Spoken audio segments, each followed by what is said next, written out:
In this episode of Our WWII Dad, we'll take you inside an unforgettable 2-day visit to the National WWII Museum in New Orleans. While exploring the exhibits, we made a stunning discovery. A prayer card that looked just like our dad's. It was his prayer card that helped Ken unlock the incredible path of our dad's World War II experience, shaping this very podcast. We'll also talk about what amazed us, what left us a bit disappointed, and what new pieces of history we uncovered. Join us next for the continuation of this powerful journey.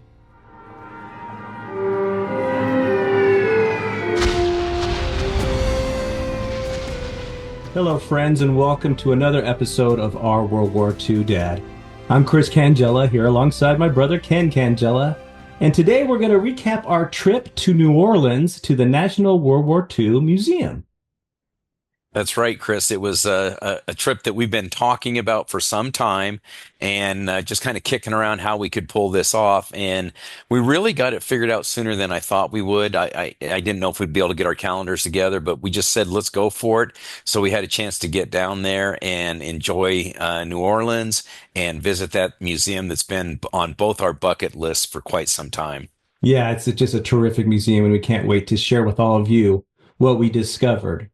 You know, Ken and I started this podcast to honor our father, Private First Class Louis Cangilla, a replacement soldier in Europe during World War II with the 99th Infantry Battalion separate. You know, Ken, like we talked about, we were kicking this around, wanted to do it so much, and I think we'll classify this as just another step in us striving to learn more about Dad and his time he spent in the war. Yeah, you know, Dad did not talk at length about his World War II history. So, you know, we've had to do quite a bit of digging, and it's been really a labor of love. But, you know, we thought, you know, the icing on the cake might be to go down to this museum, take a look around, and see if it fills in any blanks for us. Yeah, you're absolutely right. You know, I was hoping beyond hope that we'd round one of those corners of the exhibit, and sure enough, we'd see Dad in a photo. Like, oh, we've never seen that one before. I was just hoping so much. So we'll fill you in all on how that worked. But, you know, just like our Minnesota trip, we had a chance meeting at the airport. We scheduled it all out. And sure enough, we saw some great things there. Yeah, we did. We timed it very well together, and the timing of our trip was great because they had a huge snowstorm about 4 or 5 days before we got there, maybe a week before we got there, and so things had cleared up, and we were able to meet up right at the airport again. Yeah, and we were so excited to get a jump on this museum that we wanted to visit for so long that we decided let's walk around the campus a little bit, right, and see this vast. I mean, the layout it's incredible. These huge buildings. It's right near the Superdome, right? And just get a lay of the land and see what we're going to be in store for when we went the very next day. Yeah, it was, you know, the hotel you had booked for us was very close. I think we were 5 or 6 blocks away, and we no sooner set our luggage down in the room, we were right back out that door to take a stroll because we could see the buildings in the distance and wanted to get down there. And our tickets weren't good till the next day, but we wanted to get a feel for it. And it really got you excited being on the outside because there's some exhibits on the outside as well, and some brick pavers where people have dedicated things to their soldier, little mementos. So it was neat to see that from the outside and get ready for the following day. Yes, you know, as many people know, we both are from Colorado, and we have one of those brick pavers outside of Coors Field that remembers our family. And so maybe getting one of those for remembering Dad outside the museum may be in our near future, or let's hope so at least. So we started our museum trip. It was great. It was a Monday morning. We walked to the museum and we checked in. And the first thing that I noticed when we walked in there was that PA 3321 landing craft. And that landing craft was built by New Orleans' own Andrew Jackson Higgins. So I didn't know much about those landing crafts. I think they use those in D-Day, that specific model. Is that what you know? Yeah, that looked just like what they used during D-Day. And, I think a lot of the construction of those things was just plywood. So they're definitely not going to offer much protection. And as we stood in the lobby of the museum and looked at those, and they had the ramp laid down on it, and you just think about those soldiers hitting those beaches coming out of that tunnel of a ramp right into the kill zone. And where you could summon the courage to do that, I'll never know. And I know some of them finally started to go over the sides, but then the water was too deep. It had to be just the most frightening thing to do on D-Day, to ride in on one of those Higgins boats. Yeah, I think the most a moving part of Saving Private Ryan is that beach landing and just the sheer fear and devastation that those boys suffered right there as they're trying to, get to the beach in one of those Yeah, landing crafts. It's yeah, unbelievable. yeah. And then as you're in that main pavilion, I think it's called the Louisiana Pavilion, you look up and there's this huge C-47 Skytrain hanging from the ceiling. It was enormous. Yeah, that those planes are really neat, and you see so much of those in the Band of Brothers series, and of course in some of the other Masters of the Air. They show the bombers. I don't know if they show some of these sky trains or not, but to be able to look at those things hung as if they're flying into the lobby was really neat. And then you can see the back door on them where the paratroopers jump out, and again, talk about courage. Yeah. Jumping at night over flooded meadows, just took all kinds of courage. It's just so dark. It's not like they had like, glow sticks and other things that others might have these days. Yeah, it's a huge plane and you don't really realize how big these things are until you're right up close and personal with Yeah. it. And then also in that main lobby entrance was a German Flak 37 88 millimeter gun, which is something that we've talked about a lot. And I think maybe when we were talking about it in one of our episodes, you talked about it being outside of Normandy, or did you see it all around Europe? No, we primarily saw them at the Normandy area on Omaha Beach. There was one that we came across. They have it inside of a cement bunker, so it's not mounted on wheels like the one we saw at the museum. But those cannons were probably one of the more successful pieces of war artillery and machinery that the Germans had, and I know our troops just feared them. When you see one up close, you just kind of imagine the sound that thing making when it's going off, and the whistle of those shells coming over had to be just unbelievable. Yeah, you and I have talked a lot about the weaponry that the Germans did kind of bring about, and they seem to be so much more advanced at that time of trying new things, rockets, for Hmm. example. And it Yep. just seems like, you never know, I would imagine, as an ally soldier, what they're going to throw at you next. And Right. it would be very, very fearful of what could come because they were very good at that. So the next thing we did is you get to this little train platform and you board a train to start your journey through the museum. And it's kind of cool because it's both, olden in the 40s that you're getting on this train, but then they give you new technology and give you your own dog tag. And this is what it looks like. And you get this card. And what you do with this card is you present it to a monitor in front of you and it registers your soldier. So you had one soldier, I had a different soldier, and then you follow that soldier through the whole museum to see what he did, what he worked on, where he was, if he got wounded or any of that kind of stuff. So that was kind of a neat experience where it kind of, centers you and grounds you to what you're looking at. And it reminded me very much so of when I visited the National Holocaust Museum in Washington, D.C., because there you solemnly get a booklet, and that booklet has a name of a prisoner of one of the concentration camps, and you will follow that person through the whole, museum and to see hopefully if they survive or unfortunately if they perish, and it's really meaningful. So the same kind of principle applied there, and it was kind of neat to be on trains because we both love trains a lot too for the experience of a soldier going off to war. Yeah, that was a neat way to kick it off, and I love how these museums personalize the experience. So it's not just looking at equipment and things like that, but you're really learning the human aspect of it. And It's interesting you talk about they give you a dog tag to walk around with, and then we saw a dog tag machine where they make the dog tags. And I don't know if you remember this or not, Chris, but when we would look at Dad's dog tags, and in those dog tags, there's a little notch in them. And Dad used to tell us that we'd ask him what that notch is for, and he'd go, "Oh, that's where it fits in your tooth, so they know that that's your dog tag. It fits right in your tooth."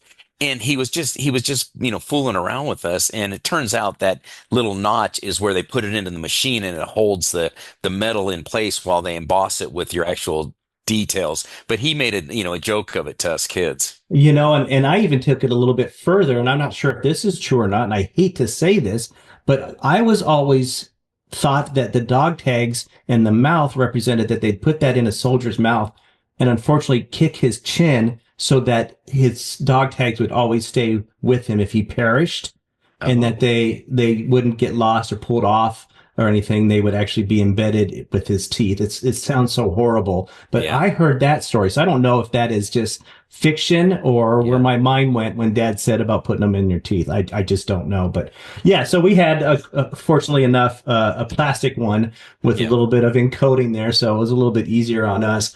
And then our next up was the Arsenal of Democracy, which was kind of interesting because just like how we started our podcast with talking to Mom about what America was like before the war and during the war, this Arsenal of Democracy shows what America's road to World War II was like, both in building up as well as what the home front was like, right? Yeah, I thought that was really a neat thing they did. You basically walk into a 1940s era home, and you walk into the kitchen, and they've got the appliances of the day and the cookbooks, and the milk is in glass containers, none of this plastic stuff. And it really gave you a feel for 1940s America. And then you walk from the kitchen into the parlor, and you see the easy chair with the radio, and you can really get a feel for the home front that way. Yeah, that radio, I know we've talked about Mom, they had a big, console radio that sat on the floor, but that radio that we saw there, I know you shared some pictures with Mom. She's had a story about that. Yeah, I showed her our pictures from the museum, and she recognized the tabletop radio that I showed her. It's a Philco radio, and I said, "Did you guys have one of those?" She goes, "Well," she goes, "I kind of did by accident because I had asked my parents for a transistor radio because that was the cool thing to have." And she could take it to the pool and stuff. Well, they didn't understand what she was asking for, so they bought this desktop one that is not very mobile. But she did remember her parents gifting her one of those when she wanted a transistor radio instead. Yeah, she was preteen, 10, 11, 12 in that era during the beginning of the war. So you can understand wanting the transistor. I don't think she could take the big one anywhere, nor would they let her, No, probably. no. But I will say, just to backtrack a little bit, there was a really unique display that showed the troop counts, right? The troop counts of where each powerful country was. For example, Germany's troop count and Japan's troop count. And then you go to the United States and it's nothing. It was so small, right? Oh my gosh, I was shocked to see that how ill prepared we were for this war. I mean, the numbers are like 10 times what we had in the service at the time. So we had to play a lot of catch up in those early years of the war in order to come up to full strength because we were really outmanned. You're absolutely right. And we're going to talk a little bit more about the home front, but I want to belabor a point here because it was very interesting how they had to gear up and gear up quickly. And we've talked about that when we talked with Pat about what Los Angeles had to do during the war. They weren't ready. After Pearl Harbor, they weren't protected on the West Coast there. So, yeah, they had to gear up. The United States had to gear up and gear up quick. And it reminded me of this quote that I saw about President Roosevelt. And he said this back in 1940. He said, as the threat of war was, starting to happen, he mentioned that the United States would build 50,000 planes in the next 4 years. And everybody went, yeah, okay, you're nuts. 50,000 planes in the next 4 years. Well, it kind of turned out that he was a little bit nuts because the United States did 100,000 planes in those 4 years. So you can see what happens when the whole effort of the United States. Everybody gets involved in that war effort, and we got us up quickly, and we're able to, you know, not only show up, but show up with authority and maintain that throughout the course of the war and eventually win it because of the effort that everybody pitched in and got those 100,000 planes, if not anything else, right? Yeah, that's where the whole Rosie the Riveter came from. The women stepped up to man those assembly lines, or I should say, to people those assembly lines. Right. And boy, they cranked out the goods as the Rosie the Riveters, and they refer to Rosie the Riveter quite a bit in that museum, if They you do. recall. In the gift shop, they've got playing cards and rubber duckies, and it's really cute, and they posters and everything. And that was a vital part of the war effort. Yeah, and an important one too. So let's get back to what we're looking at from the home front, right? And what Yeah. the people around Americana were doing to get ready. And one thing that struck us as we saw it was the Blue Star flag display that we saw there. And could you refresh everybody's memory on what that Blue Star was about? Yeah, so the Blue Star banners that people put in their windows were something that was kind of a grassroots effort. They weren't manufactured and handed out by the government Oh, initially. People made these on their own, and they were a red outline with a white background, and then on that white background, you would put on a blue star for every soldier in your family that was in the service fighting in this effort. And so, if you recall, going through our scenario with dad and the uncles, there would have been 5 stars on that banner in their window at home. And the scenario that is practiced with those is if you lose a soldier and he dies, you take off the blue star and you replace it with a gold star. So those are, whenever I see those, it's very touching to me because they're homemade and and it's it a shows the link. pride they have. Yeah. And it's a link to the family. And Yeah. sometimes, you and I even do it. We even, because we have our father that was in the war, it's meaningful for us and we're very respectful, but also we get into the not hero worship, but the historical part of the war, and we forget about the human element, right? Hmm. And Yeah. that blue star flag really brings back the human element of the whole story. And I think they also were featured in the Saving Private Ryan movie too, Hmm. right? Yes. So Yeah, they have that scene where she's got the banner in the window with 4 stars in it, and it's a scene that gets me every time. She is washing the dishes and she sees the military car driving up to her home, and immediately she knows that bad news is coming, and that's just sets the tone for that movie. It's so somber. yeah, mothers know. They always seem to know Yeah, those things, right? yeah. All right, so let's get back to part of the other things we saw as America is gearing up for this war. They were manufacturing a Jeep, and I hope I'm saying this right, a Willys Jeep. And then you see it kind of disassembled and then putting it together. And I'm like, that's the Jeep that Dad drove, right? Yeah, they cranked those out down the assembly line, and it was really a simple vehicle. And even on Dad's papers, it says that he not only was a Jeep driver, but he could do light repairs on the vehicle. And you and I both know Dad was the king of duct tape around our house, And a so hammer. and a hammer. And so if he could fix things on a Jeep, then he did learn something in the war effort. But yeah, that was neat seeing how they would roll down the assembly line and crank those things out. Yeah, and just to know that that's the same type of Jeep that Dad had, that was very cool. And since this moment, maybe it's in my algorithm on social media, but we've been seeing a lot of Jeep videos and learning a lot about how the headlamps would, tilt back and you can hide them and move them out of the way, or if they're in a convoy, how they dimmed. There were a lot of cool things these Jeeps Yeah. had, not just for functionality. No, really smart features that they added in a simple vehicle, but really they thought through all the scenarios. And one of them is they adjust the angle on the headlamp so they can shine into the engine compartment so they can make repairs at night Yeah. if they're on the road. Yeah. I remember that it kind of flips over and goes Hmm. back. It's just someone Yeah. was thinking ahead. I mean, we talked earlier about how Germany always had these incredible machines and they were all built incredibly well and big and they're fearsome. Yeah. But Yeah. sometimes American ingenuity in Yeah. going, okay, if you just flip this away, you have a flashlight built in to your Jeep and you can look at the engine. Pretty Yeah. That cool. thing was the workhorse, wasn't it? Yeah, it sure was. And then we came across something that was really quite funny and our family members will recognize it. It's an old drill that they were using. Well, it wasn't old to them at that point, but the drill they were using to build these vehicles. And I swear it looks exactly like the drill Dad had. I wish we had a photo of it, but that was a kind of neat thing to see, right? Yeah, it was so funny because you and I both looked at that and we go, that looks just like Dad's. And it did. I think he had the identical model and everything. I don't know what's happened to it. It probably just went kaput and Yeah. they threw it out. But I did some scrounging around trying to find it down in his basement, and I couldn't locate it. But I wish I could get my hands on. Be neat to have. But yeah, it was cool to see the manufacturing part of it. And then we kind of rounded a corner and we see a jacket that looks really familiar. Do you remember that? Yeah, it was a Parsons jacket, and to me, that's the fighting jacket. That's what so many of these guys wore, and it's that canvas material, kind of short-waisted. It's got pockets up high so that their belt around their waist wouldn't block the pockets.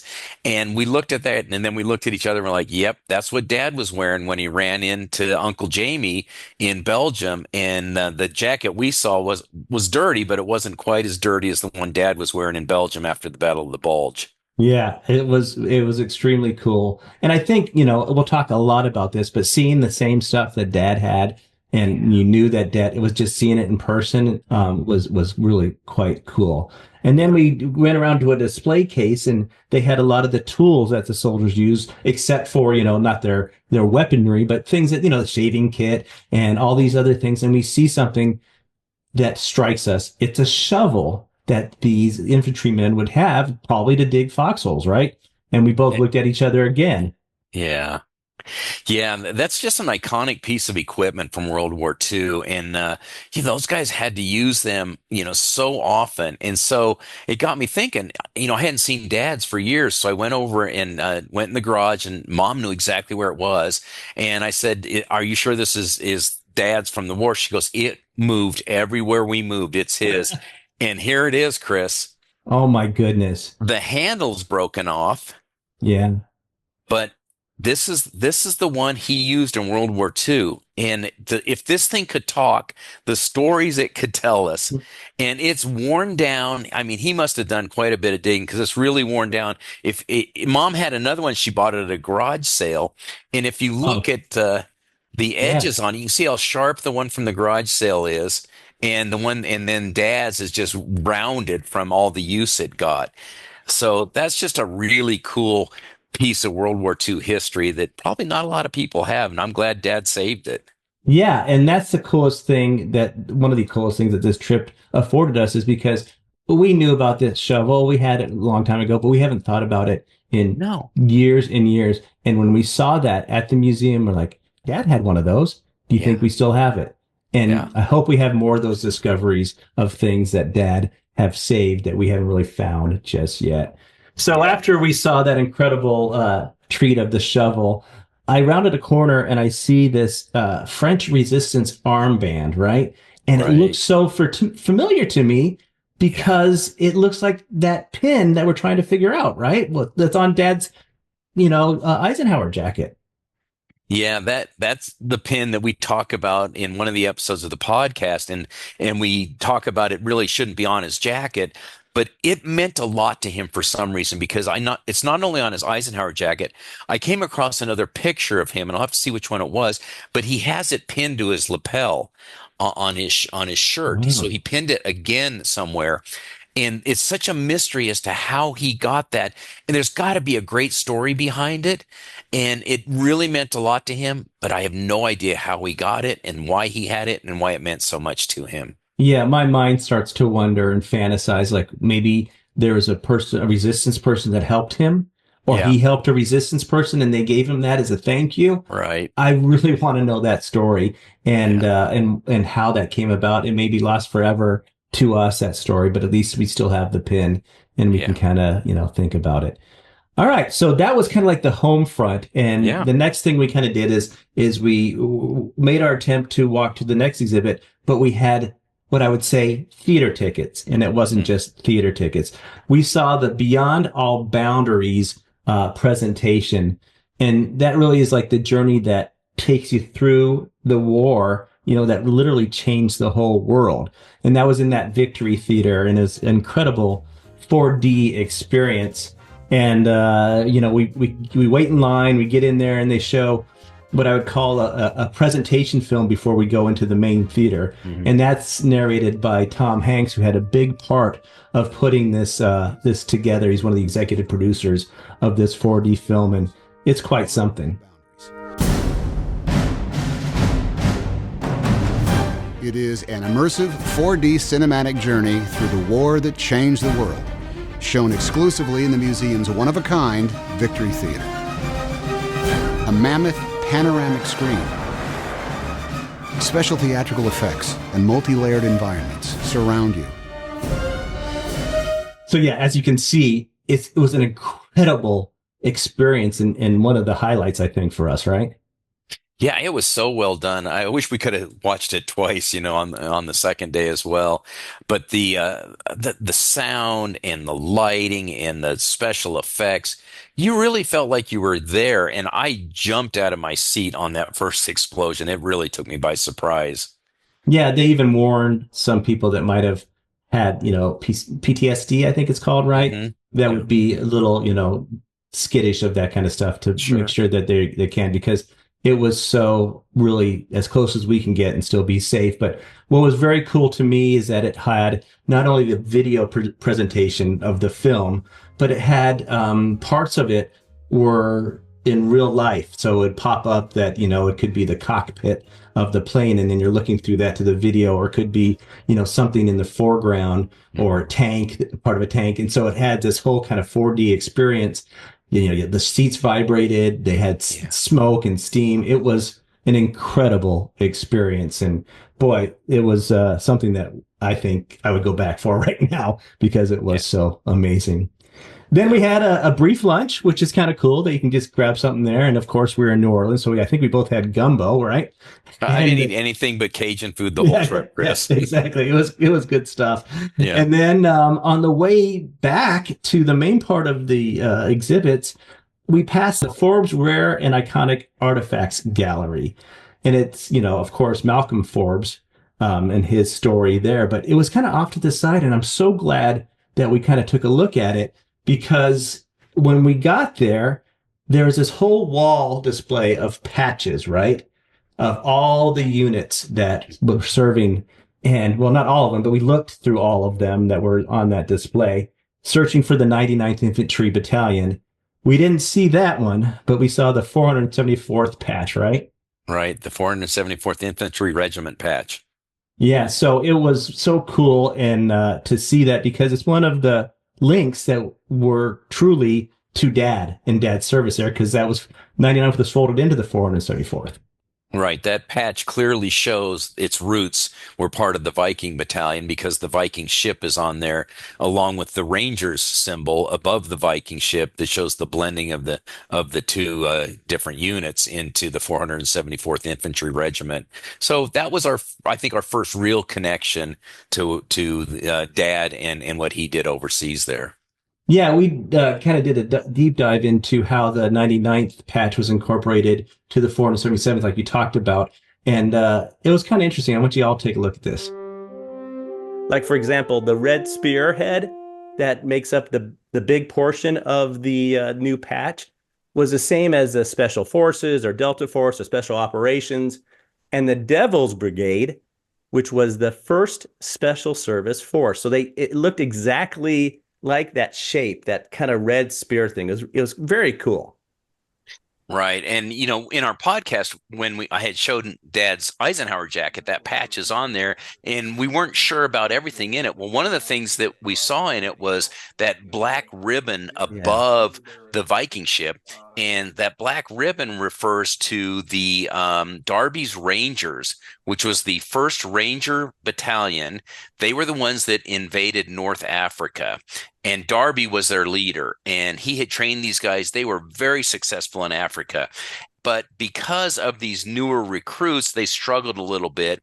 And in fact, at Anzio and Cisterna, they really had a tough go of things, and they were decimated.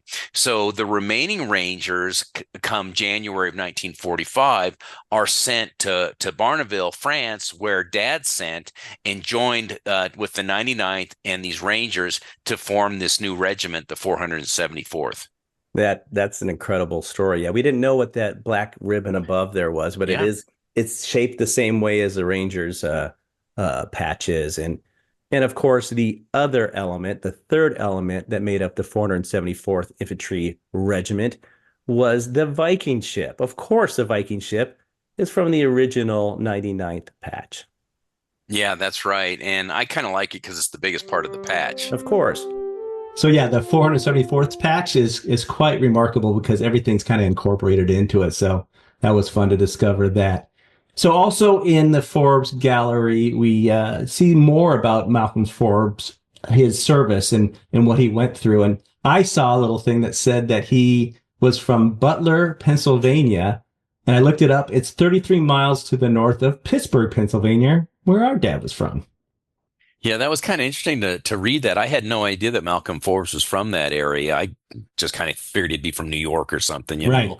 So it was fun to see that. And then as we read a little bit more about his story, we found out that he was awarded the Bronze Star for action in Aachen, Germany, which, as you know, Chris, Aachen was Dad's first real battle that he was in that went on for days and days. And I was curious as to why Malcolm Forbes was there, because I didn't recognize his unit as being part of one of the units that was there. It turns out he's awarded the Bronze Star for action that took place on November 26th, 1944. So that's when Dad's in Tilf by now. So I'm curious to know why there was more fighting back in Aachen, if the Germans pushed back into that area and we had to redefend it or what. I did some quick research and I couldn't find the answer to that, but I was really surprised to see that there was still action going on in Aachen that late in November.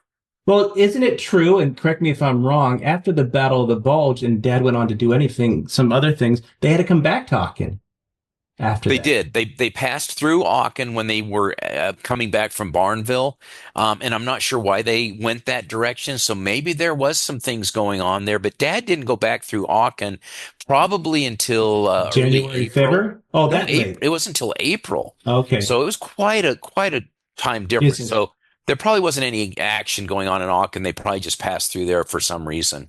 And then when Dad was in Aachen the first time, and if I'm not mistaken about this, the 99th, and amongst other units fighting there, that was the first really German city that they captured, right? And they won. What time of frame was that again? So the Dad was fighting there right about through his birthday, mid-October through the end of October approximately, and that's when they were in Würselen and had to close the gap around Würselen, where the Aachen cul-de-sac was formed, and the Germans were bringing supplies in and out. They had to close that gap, and Malcolm Forbes got that Bronze Star, and it turns out that we believe Dad's entitled to a Bronze Star because of some commendations or communication that came down from the Army, I think, post-war. Yeah, we learned that when I was visiting with Jack Luter in California, but instead of me telling you, let's see what Jack has to say. And he was in at least 5 combat engagements. They decided in 1947 that if somebody had the qualifications to have the CIB, that they also would have earned a Bronze Star. Is that right? Which is a meritorious conduct. So Dad should have a Bronze Star?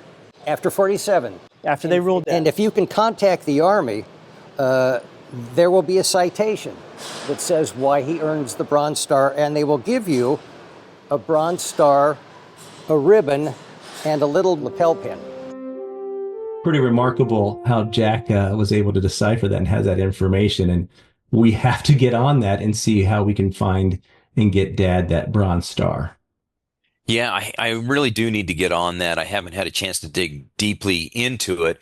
Part of the issue is this fire they had in St. Louis years ago that destroyed so many military records. But I think I've got in the file Dad's discharge papers, which tell exactly where he was and what his duties were, and that he should qualify for that. So I need to get out the pen and paper and write a letter to whomever I need to and see what we can drum up along those lines.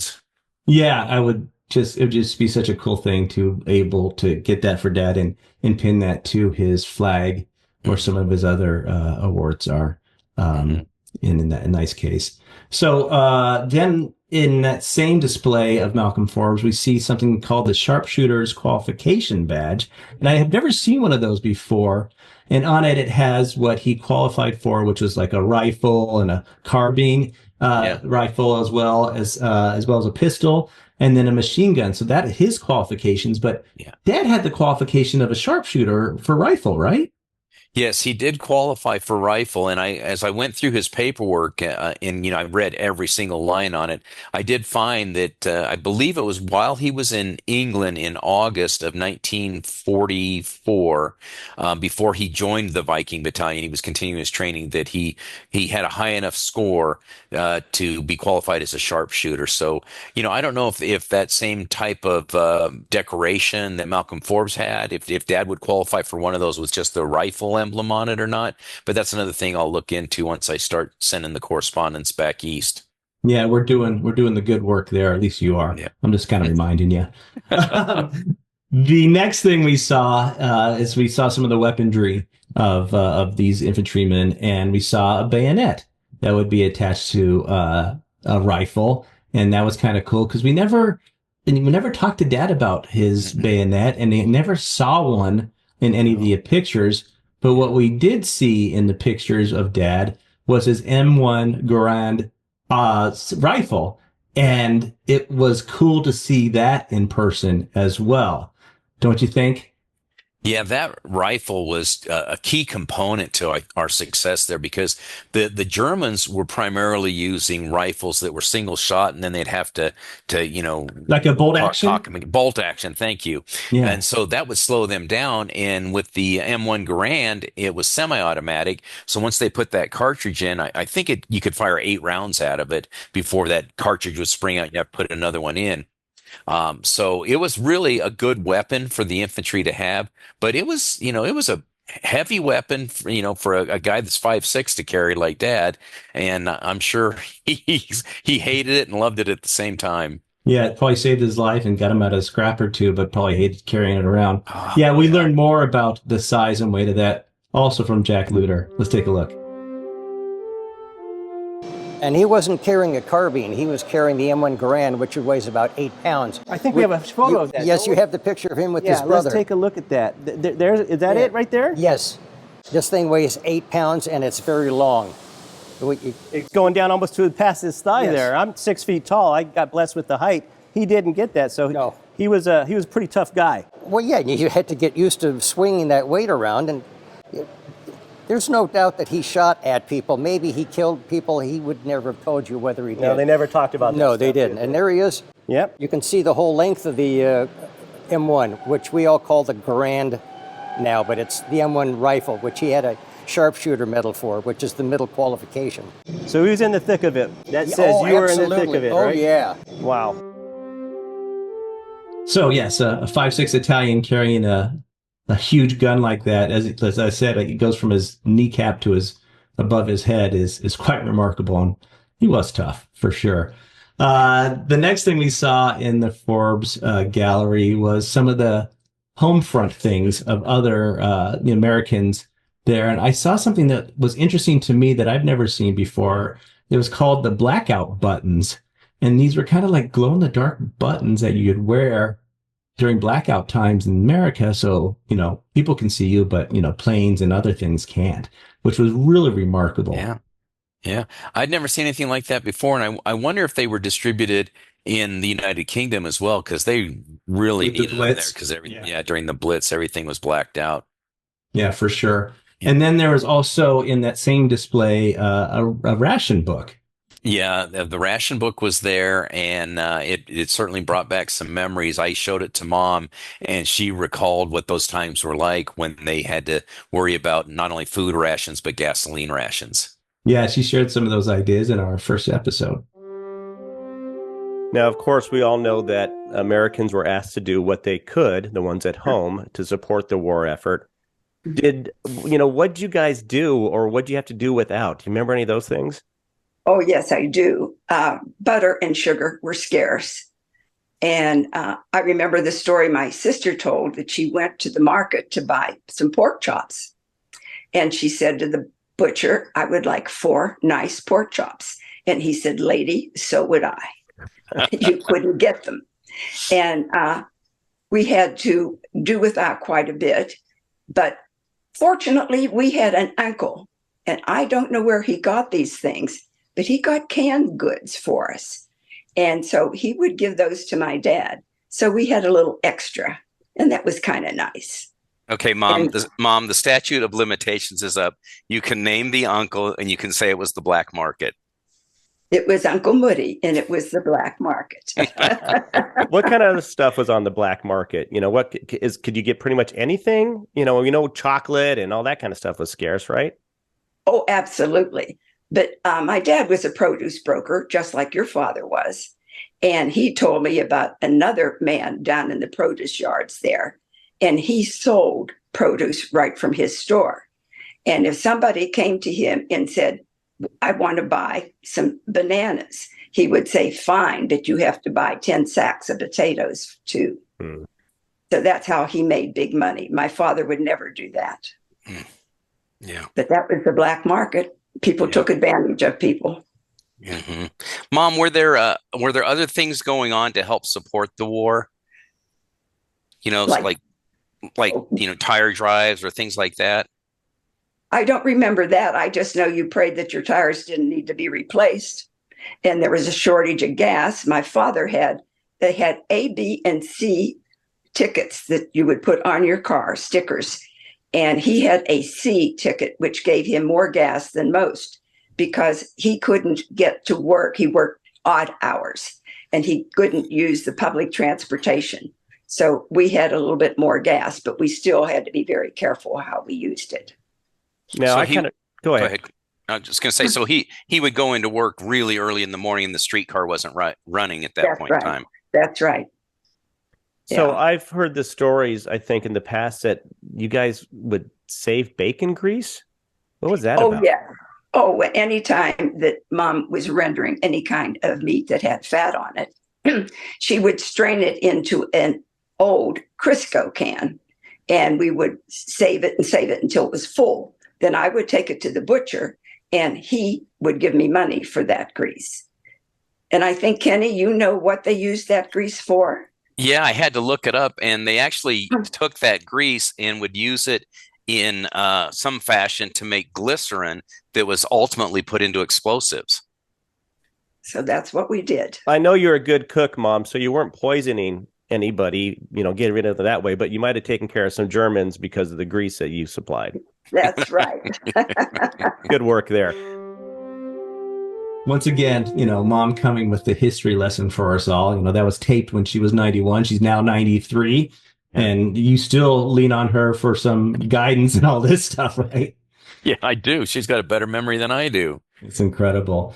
So the next part of our journey is when we went to the Campaigns of Courage, which shows 2 different kind of large exhibits. The first one is the Road to Berlin, and the second one is the Road to Tokyo. And, we shouldn't be this way, but I think we might be a little biased that, we're European theater guys because that's where Dad was. And so we had to do that first. Absolutely. I couldn't wait to get into that part of the museum. Right.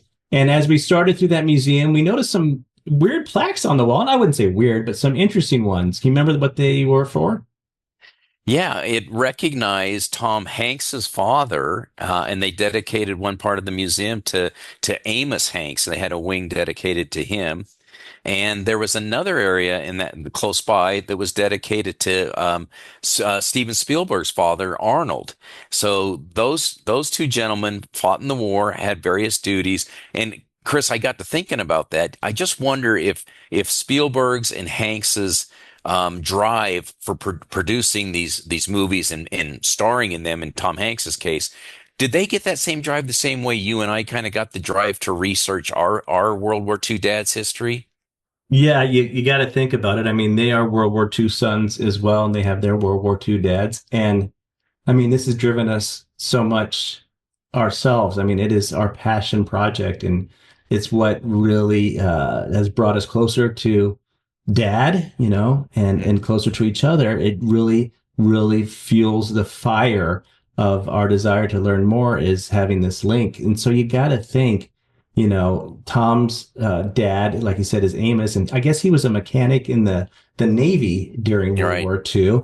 And then, of course, Spielberg's father was a radio operator in the 490th Bomb Squadron during World War II. So, having those links, knowing about that, it has to be the same kind of thing for them. These guys that have done such great things in remembering World War II. I just hope we get there someday. We're working on it. Yeah, sure. So next thing was, as we rounded the corner, and it's something that you kind of discovered a little bit more, was a display of some boots and a prayer book. And I was like, Ken, what are you reading about? What are you looking at? Tell us about that. Yeah, this really caught my eye because it wasn't, it was kind of just a normal display, but then I started to read the text to it, and it tells the story of really two families that donated to the museum years apart that have a connection. And the story goes this way. There was a German soldier named Franz Gokel, and he was 17, drafted into the German army in 1943. He was assigned to the Resistance Nest 62 near Colville-sur-Mer, which is on Omaha Beach. And Okay. I walked right up in that area there where this guy was assigned. So on D-Day, this German soldier wore these boots, and he had an identification book to explain who he was. And he was manning a heavy machine gun until it was completely shot out of his hands, and he was then sent back to retrieve rations. But he was wounded in the hand and evacuated, and he was given what they would call $1 million wound because he was out of the war now. So he was captured and he was sent off to France, in the southern part of France, to be in a prisoner of war camp. The other side of the story is when this German soldier is evacuated, there's another American soldier named Patrick Hughes, who's a member of JASCO. And you might remember the term JASCO because that's what Travis Martin's dad, Woody Martin, was. It's the Joint Assault Signal Company. And he landed at Omaha Beach and was fighting in that area. And he found the identification book for this soldier. And so years later, Franz Gokel donated his boots from the war to the museum we were at in New Orleans. And at the same time, Patrick Hughes donated the prayer book that belonged to Gokel that he found on the beaches. And so these two things were reunited, and they were donated about 8 years apart. And somebody on the staff put two and two together and put them in the same display case because they came from the same soldier, just different avenues to get there. That's such a great story. And it's that aha moment, like, wait, this is from, and then this, and then Yeah. they belong together, right? Yeah, And yeah. you and I have kind of done that too with the things that we have found of dads, like, Right. oh, because he had that prayer card, which we'll talk about a little bit. Now that Right. prayer card is linked to other things in Yeah. his story. So it's so cool that they both were donated and then, of course, rightfully so, displayed together. Yeah, it was a good display for sure. I was glad we found it. Absolutely. And then one of my favorites again, there it is, a 1941 Jeep Willys, and it had a little bit more information about it. It was manufactured by Ford and introduced in 1941. Of course, it's the same kind of Jeep that Dad drove. And there's a quote that I read about the Jeep that correspondent Ernie Pyle said, "It's as faithful as a dog, it's as strong as a mule, and as agile as a goat." So that was the workhorse for the U.S. Army, and we learned a lot about that. And it was very, very cool. One of the things I'd never seen before is it had a rifle scabbard on it mounted where you could just put your rifle down in a scabbard like guys on horseback used to do in the Old West where they'd put that rifle. They had all the gadgets that you could attach to the outside of that Jeep to make it as useful as possible. So it's really neat to see them kitted out completely in the museum. For sure. And of course, these days we look for the cup holder and make sure that we have those kind of things. I think they outfitted those guys a little bit better with having the scabbard there. Yeah. And then we saw on display an ammo belt for that was looked so familiar. I can't remember if Dad brought his ammo belt home. It just looked so familiar. And then after we saw the belt, there's another, M1 and a bayonet. So it was so cool to see those, Yeah, going back to that belt, Chris, as I looked at that up close, it was very smart how it was designed because you could hang different things from it, just like we were talking about hanging things on the Jeep. They could hang their canteen and different things, whatever they wanted to change around. But if you look at the inside of that belt, the metal hooks that you hang stuff from is up against your waist. And can you imagine marching mile after mile with that metal rubbing against you? If I have a little pebble in my shoe, I'm complaining. I can't believe the pain these guys probably had to deal with. Yeah, I mean, we just talked about how they outfitted the Jeeps really well, but sometimes they didn't really think about comfort, And I also have heard those Jeeps were very comfortable to ride in, as we talked about with Dad taking that one transport truck all the way to the coast of France from, Belgium. Yeah. Or wherever it went to, and it was just not a fun ride at all. So not built for comfort, but built for use. And then something that struck our eye again, the Eisenhower jacket on display. Yeah, that jacket is just really cool. We saw that one there, and it had the combat infantryman badge on it. It had the campaign ribbon on it, and this one had the sharpshooter's badge on it as well. So that's why I'd really like to get that for Dad and add that to his jacket because he qualified for it and he should have it. But yeah, that jacket is just it's an iconic symbol of World War II, and I'm so glad that we still have Dad's and it's in such good condition. Yeah, looking at the Dads recently when we were talking about that in the podcast, and of course now we know exactly where to hang the sharpshooter's qualification badge. Yeah. And we kind of know exactly where to hang it if we were able to achieve getting one of those. But what was really awesome is once again Jack Lauder coming through for us in California when he went over all the specific things that Dad's Eisenhower jacket represented. And it's fascinating. So tell me about what's on his left breast there. All right. At the top is the Combat Infantryman Badge. That's a Springfield 1795 musket. Blue is for the infantry, just like on his piping here. Got it. The oak leaf is for steadfastness, loyalty, and that kind of stuff. Did it have any significance at all? The Combat Infantryman Badge only went to the trigger pullers. Combat medics had a different one. Expert shooters had a different one. And that goes along with the 5 campaign/battle stars that he had on his ribbon. So, looking at what you see, what kind of guy was my dad? Was he tough? Is there a lot of stuff on this jacket? A little bit of, what was it?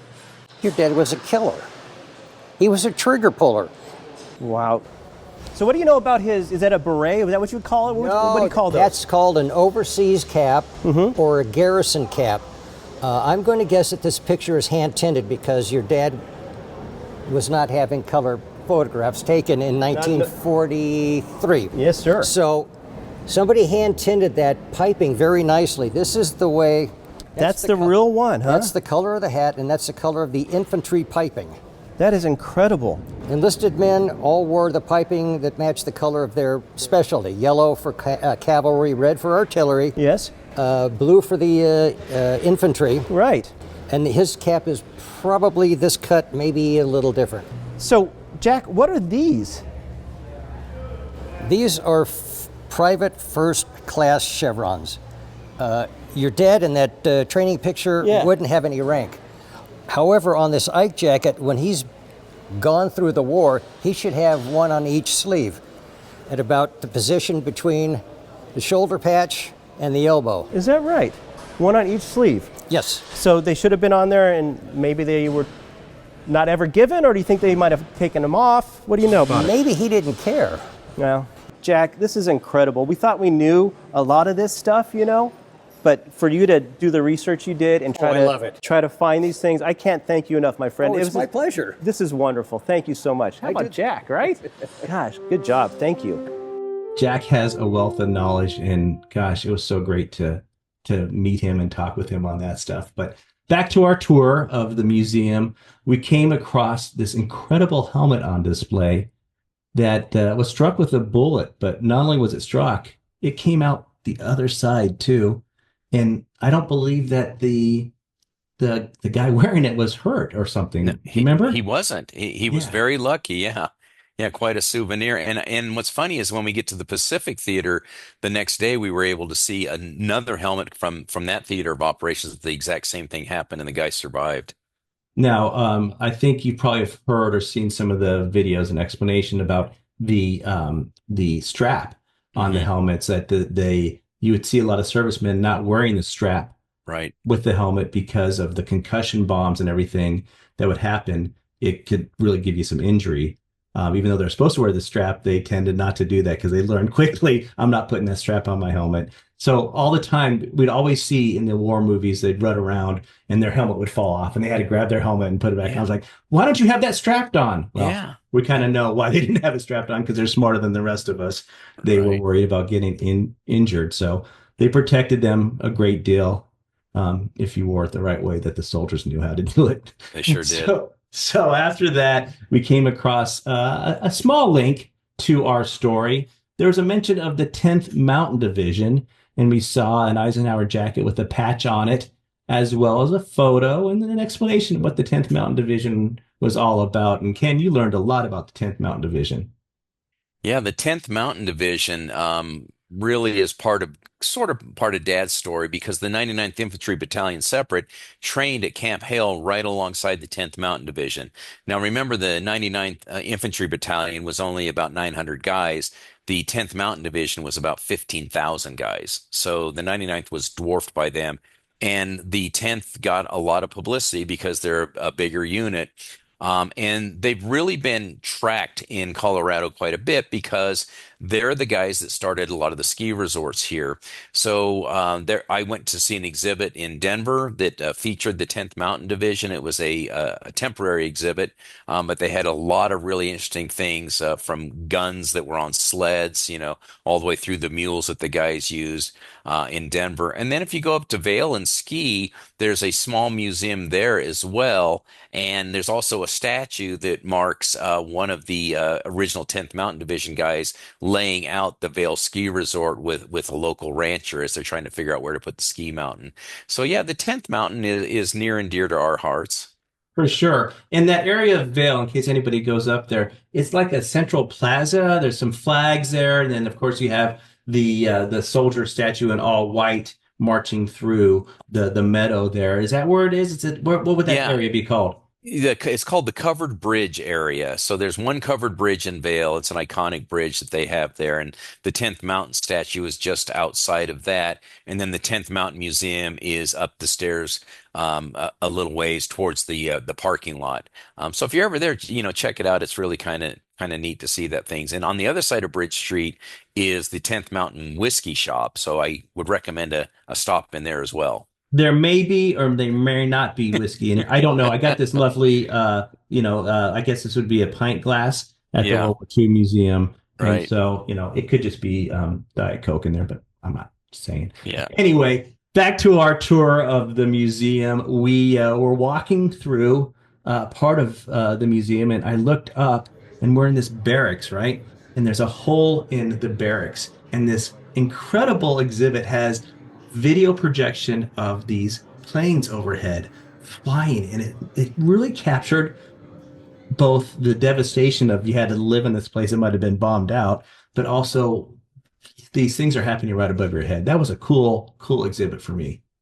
Yeah, it was really neat. I mean, it was just kind of like a little hallway you're passing through, but they really made it neat. And when you looked up through that bomb hole in the roof. Those planes filled the sky. I mean, we definitely owned the air at that part of the war, and you could see almost as many planes as you could blue sky. So it was really neat to see. And then we came across a signpost that had, the directions of all the places in this area of Germany. And one of them said Aachen, which was just kind of cool. And that reminded me of a signpost we saw in one of our photos during Operation Greif.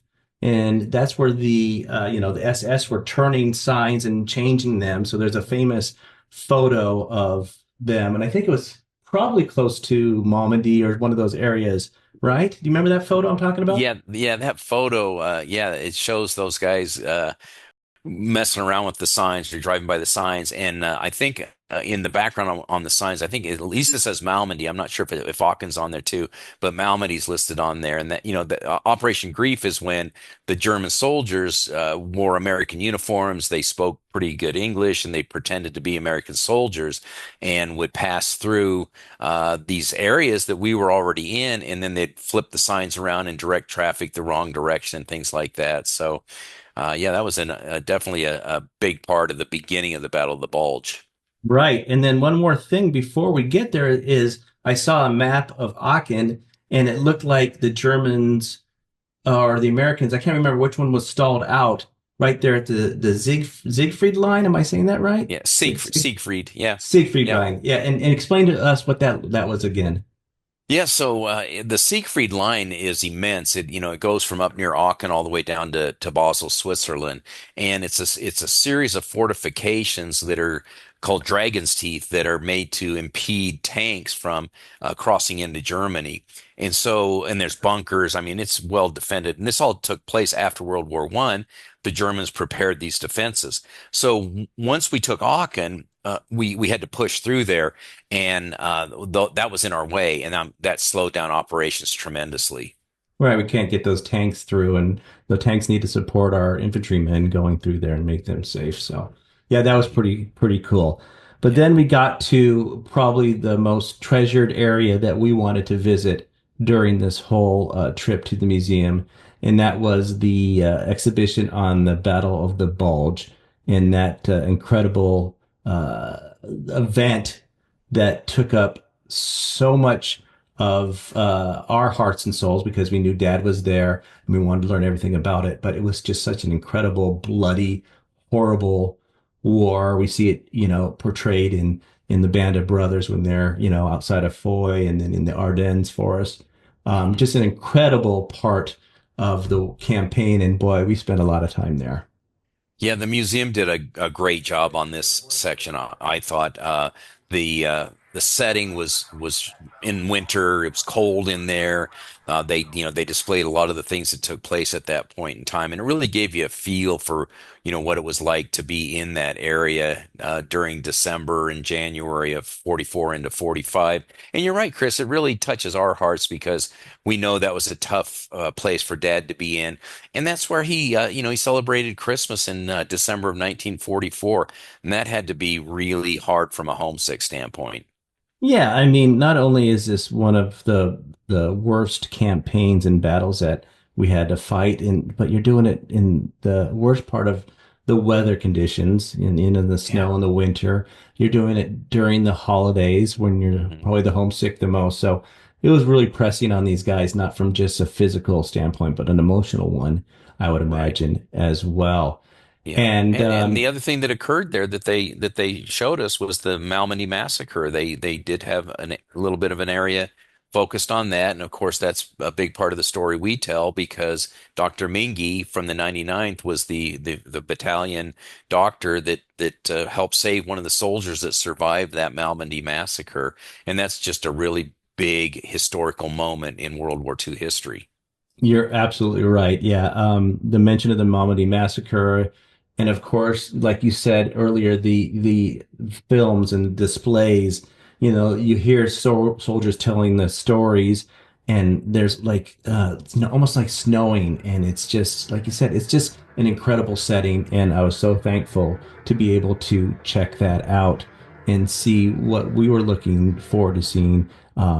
and learning as much as we can about the Battle of the Bulge. So that was impressive. And there was a small, it wasn't actually small, it was probably about full size, but there was a signed Nazi flag that I saw on display, and that immediately went to what you saw in Denver. And I want you to tell that story, but I didn't know soldiers, I knew they would, take a souvenir home, but I didn't know they would sign them and write phrases on them. I've always seen, Merry Christmas Adolf on some of the bombs, but Yeah. but I've never seen them sign a Nazi flag. Tell us about your feelings on that and what you saw in Denver. Yeah, the first one, I didn't know that either, Chris, that guys would sign these things, which I think is pretty cool. When I was at the Denver Museum, the Colorado History Museum in Denver, and they had the 10th Mountain display, they had a flag there that was probably similar in size to the one that we saw in New Orleans, and quite a few soldiers had signed that one from the 10th Mountain Division, and so we were able to get a look at that. And I think the soldier that donated it to the museum in Colorado was from Colorado. And then looking at that Nazi flag, Ken, and we're talking about the signatures on it, I'm wondering, how would that be a group, award? They can't all have it. So maybe one of the guy in the unit said, okay, this is mine. I want you guys all to sign it. So I remember that we got this together and you were with me. You think that could have happened? That makes perfect sense because, you think the guys that captured that flag were all part of a unit, but maybe the guy that lays his hands on it first is taking it home. But the other guys are like, yeah, I was right here. I want to be remembered too. Maybe that's where it came from. I don't know. It's an interesting story. Maybe there's some research out there we can find on that. And then, of course, Dad brought home his souvenir. He didn't sign it, but, No. he brought home a Nazi flag that we have to this day. And it's pretty cool to have that as a I think piece he of told the memorabilia. story that it was hanging outside of a house, but the size of it makes me think of as like one of those that would hang on a car, that would have Yeah. on the fenders of cars, because it's not Yeah. very big at all. No. And that's kind of what reminds me of what Dad has. And then also, of course, we saw the Combat Infantry Badge, the CIB, that we've seen on Dad's lapel of his Eisenhower jacket. It's the one with the blue background Yeah. and the rifle in front of it. Yeah. Then on the display, real close to that, was something that said displaced persons. And I've never heard that term before. Well, I've heard it a couple times since you and I started doing this podcast. Yeah, it was funny to come across that in the museum because it was a term that Dad used to use. And when he would use it, I remember as a kid, I had no idea what he was talking about. So let's give a listen to Dad when he uses that term and hear what he has to say about it. Yeah, this is from a video that our sister shot in 1996. And Dad explains a little bit about that. There was a Crown Prince Joseph of Austria. He was up in the mountains in Austria, and we were in Regensburg, which is just over the border from Austria. So myself and the lieutenant and I think one other rifleman were in the Jeep, and we went up there to help him because he had some displaced persons that were getting rowdy, Russians or something like that. And we had to get them out of there. They maybe harmed him or something like that. So we went up to the mountains, took a drive up to the hills. And while we were there, this Crown Prince Joseph came out of the cabin, a log cabin, big fancy cabin. He had a long leather coat on. And I don't know whether he brought the gun or one of his servants brought the gun. But he brought this pistol I have, It's an Italian Beretta, 32 caliber. And it had never been fired. So we drew lots for it, and I won it. And then we got rid of the Russian displaced persons. And we went back to our camp in Regensburg, and that's when the war was over. We were in Regensburg, Germany. It's down on the Danube River in southern Germany, right at the Austrian border. To see Dad talk about displaced persons and tell us those war stories, I mean, that video is a real treasured piece of history for us because it's one of the last times that Dad really told us those World War II stories. because that was shot in 96 and Dad did pass in 97. So, we're on our own for this quest. And gosh, I wish the old man was around. It'd make our jobs a lot easier, right? Yeah, it sure would. Yeah. But we had to forge ahead through the museum, and you and I walk into a special gallery, and immediately my eye was drawn to really a small item that was displayed on the far wall. And I rushed over to it because I had a feeling what it might be. And I called you over to take a look at it immediately because I did see what it was then. And I just wanted you to take a look because it sure enough was a prayer card from 1944. I have to go back to what kind of got me on this journey years ago. This is probably 10 years ago. So, Dad had this old credenza and he had all this stuff kind of crammed in there. And so I was over visiting Mom once and I, started talking to her about the war and stuff. She goes, well, look through this stuff. So I'm starting to look through it. And I come across like an old cigar box. You can tell it's old because I think the price of the cigars in it were 15 cents a piece. My son Wes would love that because he likes cigars. Yeah. So I'm digging through it and I find this prayer card, and it's a 1945 calendar on the back of this prayer card. And on the front, I think, is the Lord's Prayer. So I flip it over and I'm looking at the back of it, and it shows the months and all the dates. So what day it is. And first thing I noticed is October 28th is circled. Well, what's October 28th? Yeah, it's birthday. Right. So he circles his birthday. I'm like, okay, I get that. But then I see all these little hash marks by just about 11 dates on the card. And I get to looking at them like, why did Dad mark those dates on the card? That was really interesting to me. And I got to thinking, soldiers, when they wrote home, they weren't supposed to say where they were and they would edit stuff out. So I'm thinking, knowing Dad, he wanted to remember certain occurrences. So I looked at the tick marks and then I started digging through the Howard Bergen's book and things like that. And sure enough, Chris, lo and behold, the card is my Rosetta Stone, and it opens up all of Dad's travels in 1945. It's your principal piece of this whole adventure, right? I mean, because you wouldn't have known to go to these places. Sure, the 99th were certain places, but with these tick marks on this, prayer card, that your father was most likely in the same places where these battles took place. Yeah. It was really neat that he kept it. And so, I looked at the tick marks and I'm like, okay, he marked January 18th. Okay, that's when they left Malmedy and went back to Tilf to get ready, for the next phase. Then another important date comes up, April 2nd. They have to go back to Aachen from where they went after Tilf. So they go from Tilf to Barneville, which is clear across, and we'll talk about that in a minute. Then back to Aachen. And then he has other significant dates, including April 11th, when they first crossed the Rhine into Germany. May 13th, he's in Regensburg. May 29th, they sail to Norway. And then June 4th, they arrive in Oslo, Norway. So these were significant dates. And since it's a new year, 1945, I want to take you through what was going on in those places he went to during those dates. Yeah, absolutely. I mean, it's like you broke a code, you're a code breaker. That's such an amazing small piece of Dad's history. And, when I kind of reflect on all the things that you have found and that Dad has kept, I think it might be my favorite because it was so important to this whole journey. Yeah, it's so personal because of the way he saved it and looking at it and seeing the markings on it and really getting me so interested in it and trying to figure out what it was telling me. And I compared it to the one at the museum in New Orleans. And the one in the museum in New Orleans is from 1944. Dad's was from 1945. The one that the gentleman had in 1944, he marked his card as well, but he was just counting the days down. So he was just wondering when he's going to get out of there. Dad was marking his troop movements, as you well know. Yeah. And, I, kind of gave him a hard time a little bit ago about not really helping us out, but he helped us out a little bit. He gave us some insight, and you were able to, decipher it and unpack it for this whole thing. Wow. Okay. So to wrap up this section of the museum, we came around to another small gallery that was called the Monuments Men Gallery.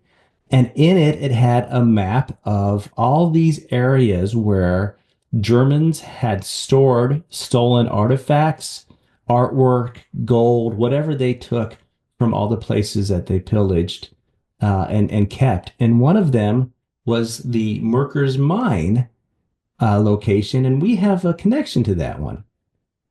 Yeah, the Merkers Mine, of course, is covered off in the film Monuments Men. But our connection to it is that when they discovered those treasures, they wanted to get them out of that mine and move them. I believe it was to Frankfurt. And so, of course, the 99th Infantry Battalion, being the Forrest Gump Battalion, and being so mobile and independent, they were called upon to protect that convoy that was moving from Merkers Mine to Frankfurt. And boy, they were fully armed to the teeth because they didn't want anybody messing with those treasures and those gold bars. Yes, and we've talked about Dad's unit being the Forrest Gump of the European theater. Matter of fact, let's take another look at that because they were all over the place. You know, if you think about the Forrest Gump movie, he ends up in all these historical events, and the 99th was right there alongside a lot of these historical events. In fact, they were very active at the Battle of the Bulge. They were quickly called into Malmedy, and so they played a critical role there. They're not really recognized for it as much as, say, Band of Brothers and Bastogne, Right. but they're only like 45 miles from Bastogne, and they're doing the same thing. Also, the Merkers Mine transportation of those treasures and protecting them. That was a movie, the Monument Men.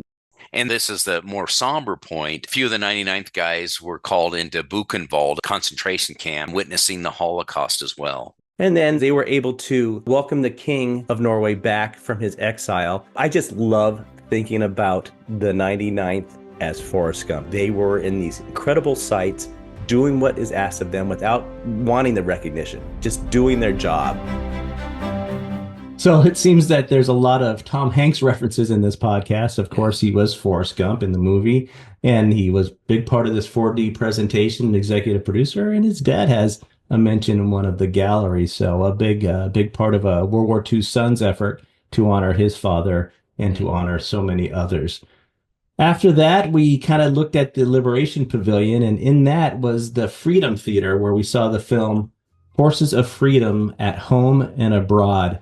And it was another incredible multimedia experience where you sit and you watch some more 3D elements and some more film, and then it kind of spins around you and grows and comes through there. So it was another incredible use of audio and visual presentation, along with some kind of 4D effects to tell the story of World War II and what we were fighting for. Next up was the U.S. Freedom Pavilion in the Boeing Center, and that's where we had the big vehicles and the huge planes hanging from the ceiling. It was quite a place to see, right? It was really a neat gallery to be in. It's huge. And of course, they had so many airplanes displayed over, what was it, 4 or 5 floors? It was going huge. straight up. Yeah, it was really neat to see that. You had fighter planes all the way to the bomber planes, and then on the ground level, they had a Sherman tank and different vehicles that you could get up and take a close look at, and some vehicles that I hadn't even seen before. So it was fascinating. Yeah, I want to kind of go through it because, some of these vehicles are very close to what Dad was associated with, as well as other things we've seen throughout our podcast, as well as in films and in movies and series. But the first thing I want to talk about, they had a 1943 Willys Jeep, and we've talked a lot about that.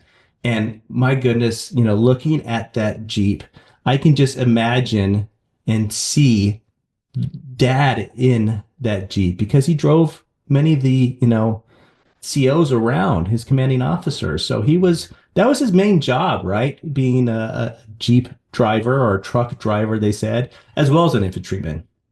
Yeah, I think he graduated to that. I think when he first joined the 99th, he was assigned as a runner, delivering messages from point A to point B, and that was a dangerous job. And then I think as he became more seasoned, somehow he fell into the opportunity to drive the Jeep. They call it a light truck in his papers, but they're referring to the Jeep. So yeah, he moved up into that, and I'm sure he welcomed that opportunity to be able to drive and not walk as well. Yes, and you mentioned him being a runner, and we really got to see what we think the areas that he ran. in when you did your trip to Versalen, right? And you were with the guide Volker, and he took you around. And let's just kind of relive some of that because that was an amazing part of your journey in Europe. So Volker gets me in the Jeep and we take off through Werselen. And he had a bunch of old black and white photos that he had researched. And the first photo he shows me is this American soldier. And I don't know if he's in Dad's company or not, but in his research, he knew Dad's company had come through this same place. So it could be a member of the 99th. We're not sure, but this is American soldier, and he's in the doorway, and it's kind of a sunken doorway. It's like, it must be like go down to a basement doorway. He's in the doorway of this building, and he's got his gun out, and he's looking up the road, and the building's brick with this red trim on it and everything. And so he drives us up there, and he stops the Jeep, and he goes, look to your left. And I looked to my left, and Chris, the building had not changed a bit. I mean, some of the grass had grown up differently, and there might be a fence here and there, but the building was unchanged. That doorway was unchanged. And I walked over there and stood right where that soldier was. And Volker tells me what the soldier's looking at is a tank that's up the road. He has a picture of the tank up the road as well.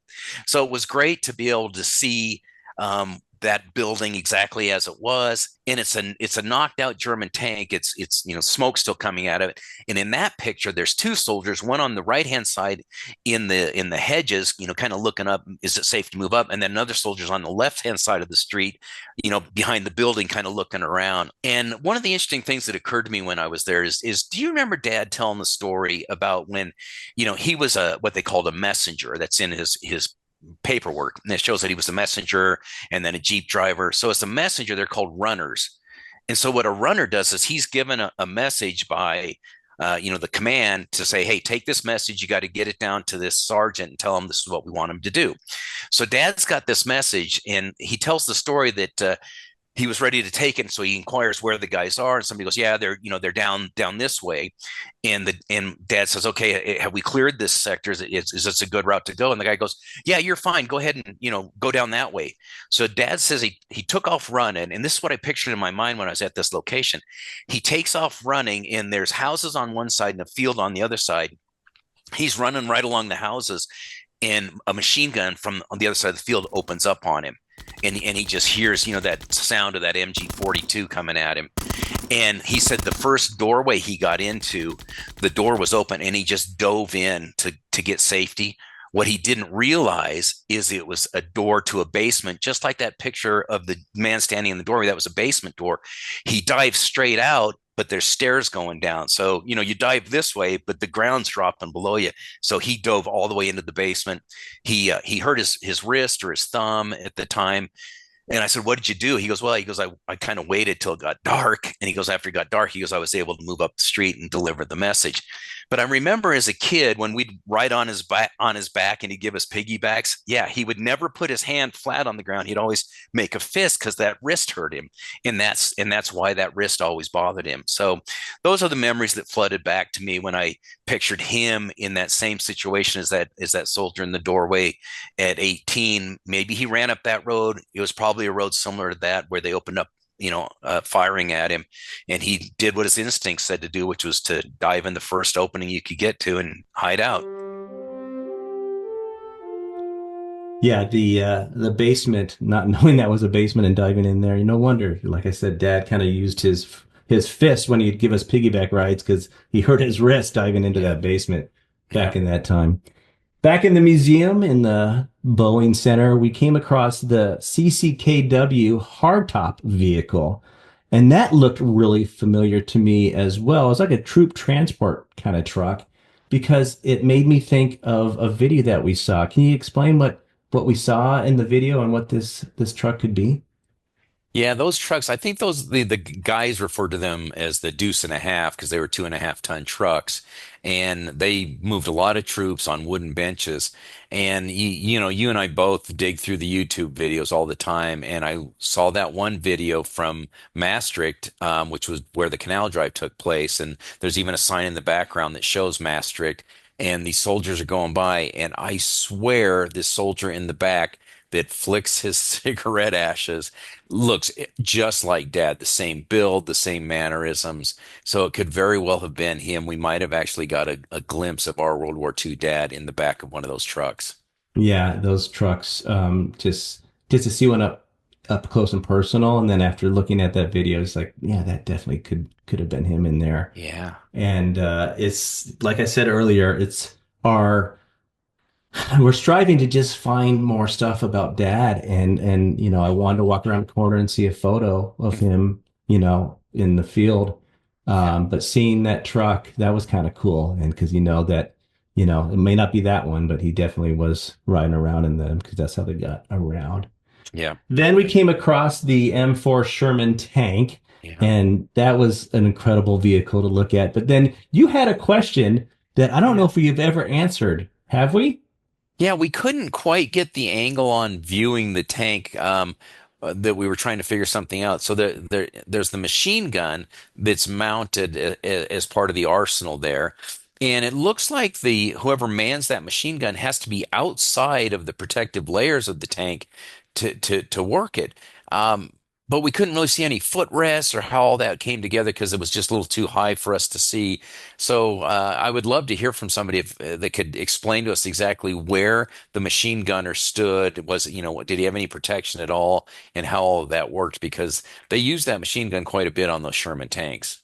Yeah, I mean, it's an incredible machine. And we're trying to see if there's any way to hook your feet in and where they put, because we've seen a lot of the, these guns that we've seen in the things we've come across where they actually have like footrests, and you put your foot in some kind of like a stirrup to hold yourself in there. Yeah. You imagine if a tank is going, full steam on these bumpy roads, and you're trying to hold on, you got to lock in there somehow. So that was pretty incredible. And then, directly above all these incredible vehicles are these huge planes. And we saw a B-17 Flying Fortress.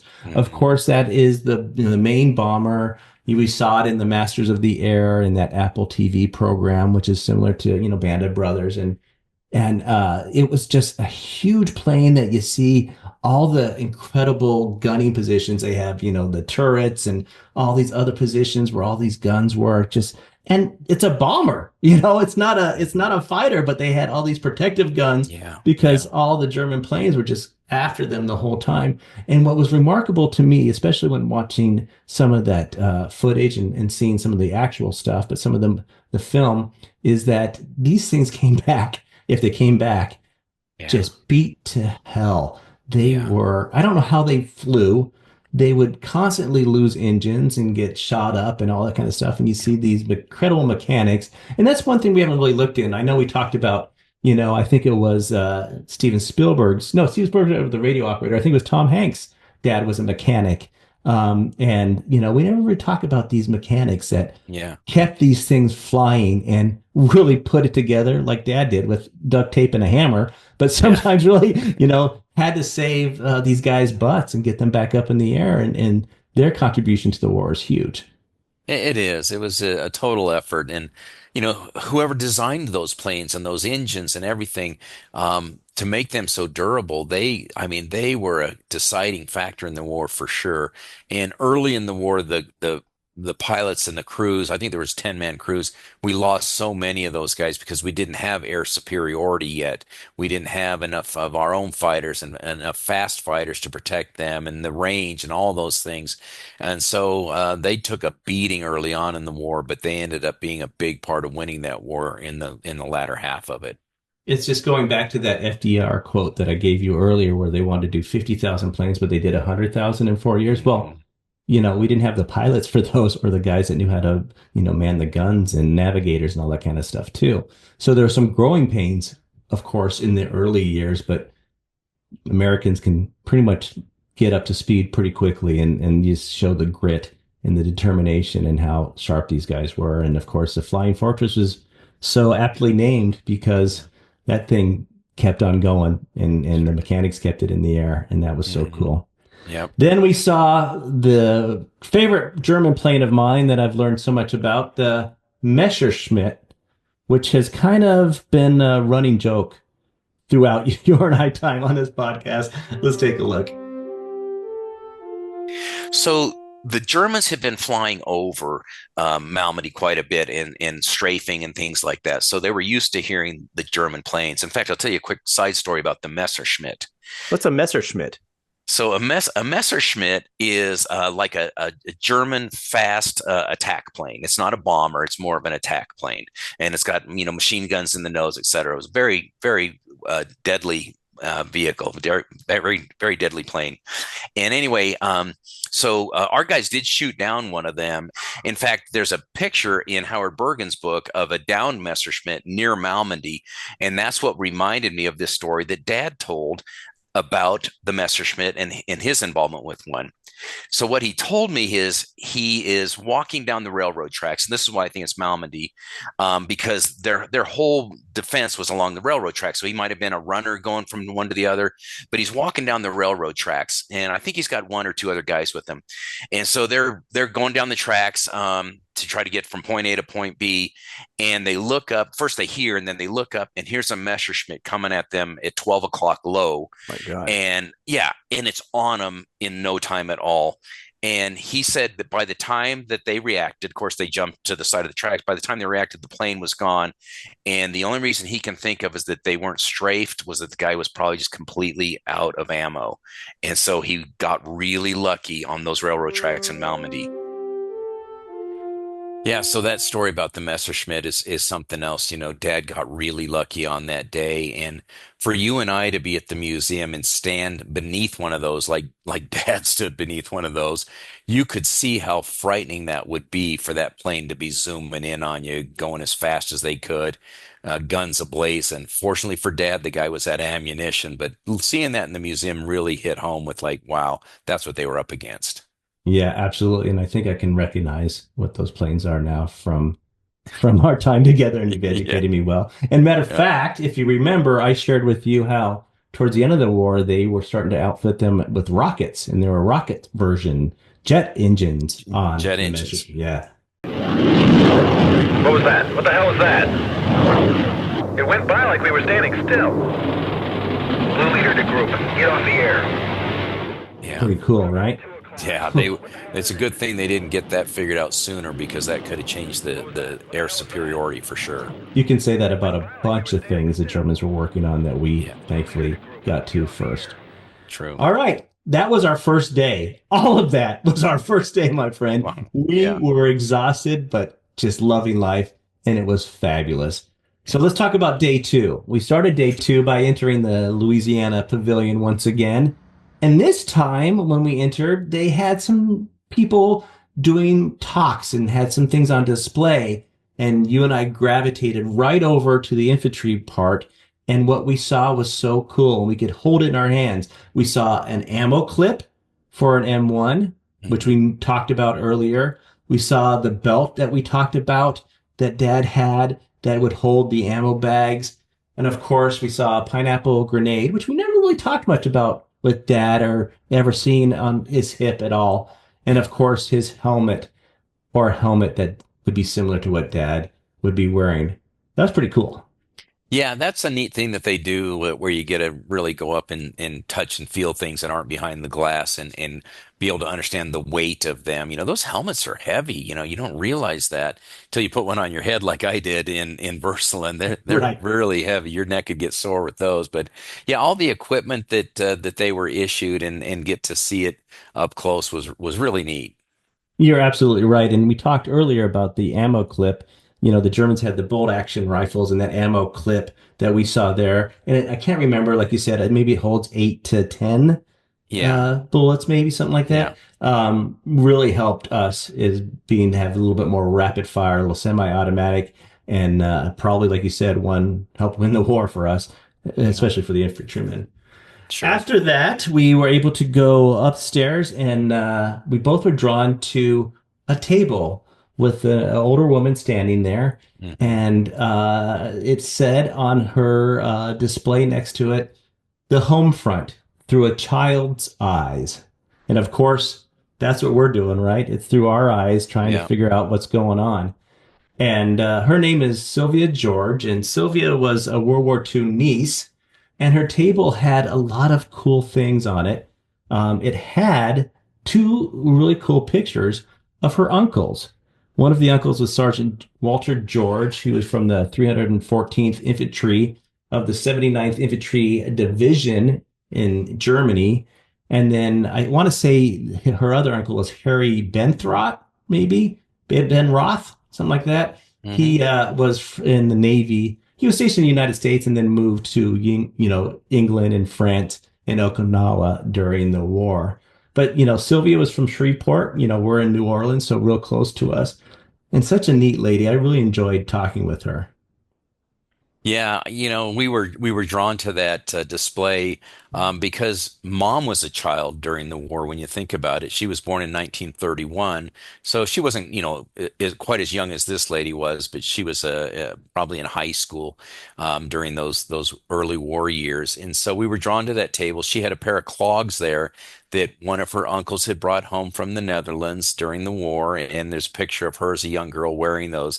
That was really neat to see. And she really reminded me a little bit of Mom. And with her accent, she reminded me of Catherine Phillips singer, which that probably doesn't ring a bell to you. But if you've ever seen the PBS documentary called The War, she is a big part of it. And she talks about the home front, and her brother, Sidney Phillips, fights in the Pacific, and they follow his story as well. And she so much reminded me of Catherine Phillips Singer and the way she spoke, the stories she told. And if you haven't seen that PBS documentary, you get your hands on it sometimes, just called The War. And it does a fantastic job it's a Ken Burns, so you know it's going to be good. Of course. Yeah, I haven't heard of that before. I haven't heard of that story. And yeah, definitely I will add that to my list of things to do. I mean, us doing this podcast, we've kind of both given each other a lot of assignments and stuff we need to learn about and see. Yeah.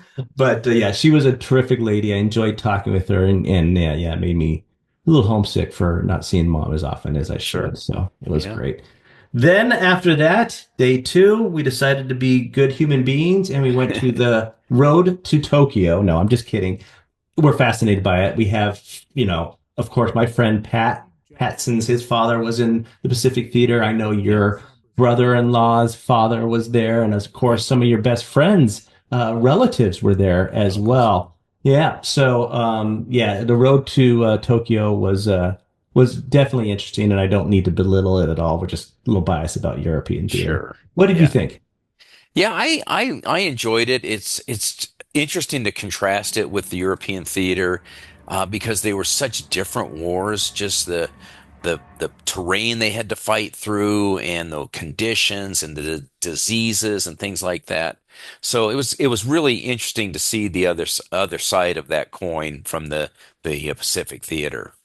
Absolutely. And I think we talked to Pat a little bit about how he had some contacts with other soldiers, and they would always say, well, you didn't have it as bad as we had in the Pacific theater. And then the European theater guy would say, yeah, you didn't have it as cold and as horrible as we had in the Battle of the Bulge and all that kind of stuff. So yeah, I mean, they both had the worst of it and better conditions. For me, I think I'd rather be in Europe. I'd rather be cold than being, hot. And of course, yes, each one of the captured soldiers, prisoners of war, were not a good situation to be in.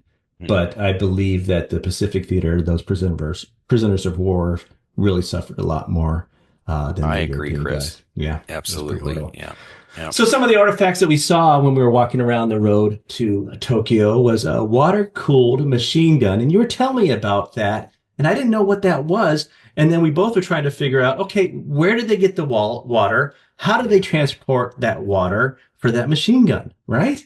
Yeah, to look at how that whole thing worked, they had to have a canister of water, like you said, which would keep the barrel cool, so they wouldn't have to change barrels out like you do with other machine guns that aren't water cooled.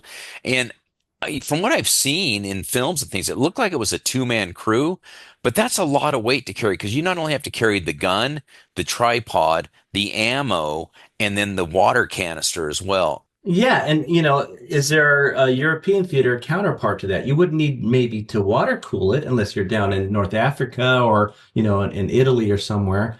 But if you're up in the Ardennes forest, is there a type of machine gun that worked in the same way that didn't need to be cooled because of the cold conditions. I don't know. Maybe Yeah, there is. the Americans in the European theater definitely had a different type of machine gun that did not to be need to be water cooled.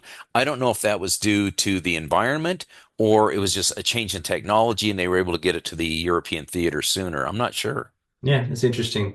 Then Hmm. we saw the Thompson submachine gun, and to me, a Tommy gun, right? That was Yeah, I right. live in Chicago. It was the Prohibition mafia gangster, Yeah, gun of choice. right. And as soon as I saw it, I'm like, oh my gosh, I didn't know it used in the war. And then I also said to you, do you remember growing up, we had toy guns that Yeah. looked like that, and there was a blue one that exactly looked like the Thompson submachine gun.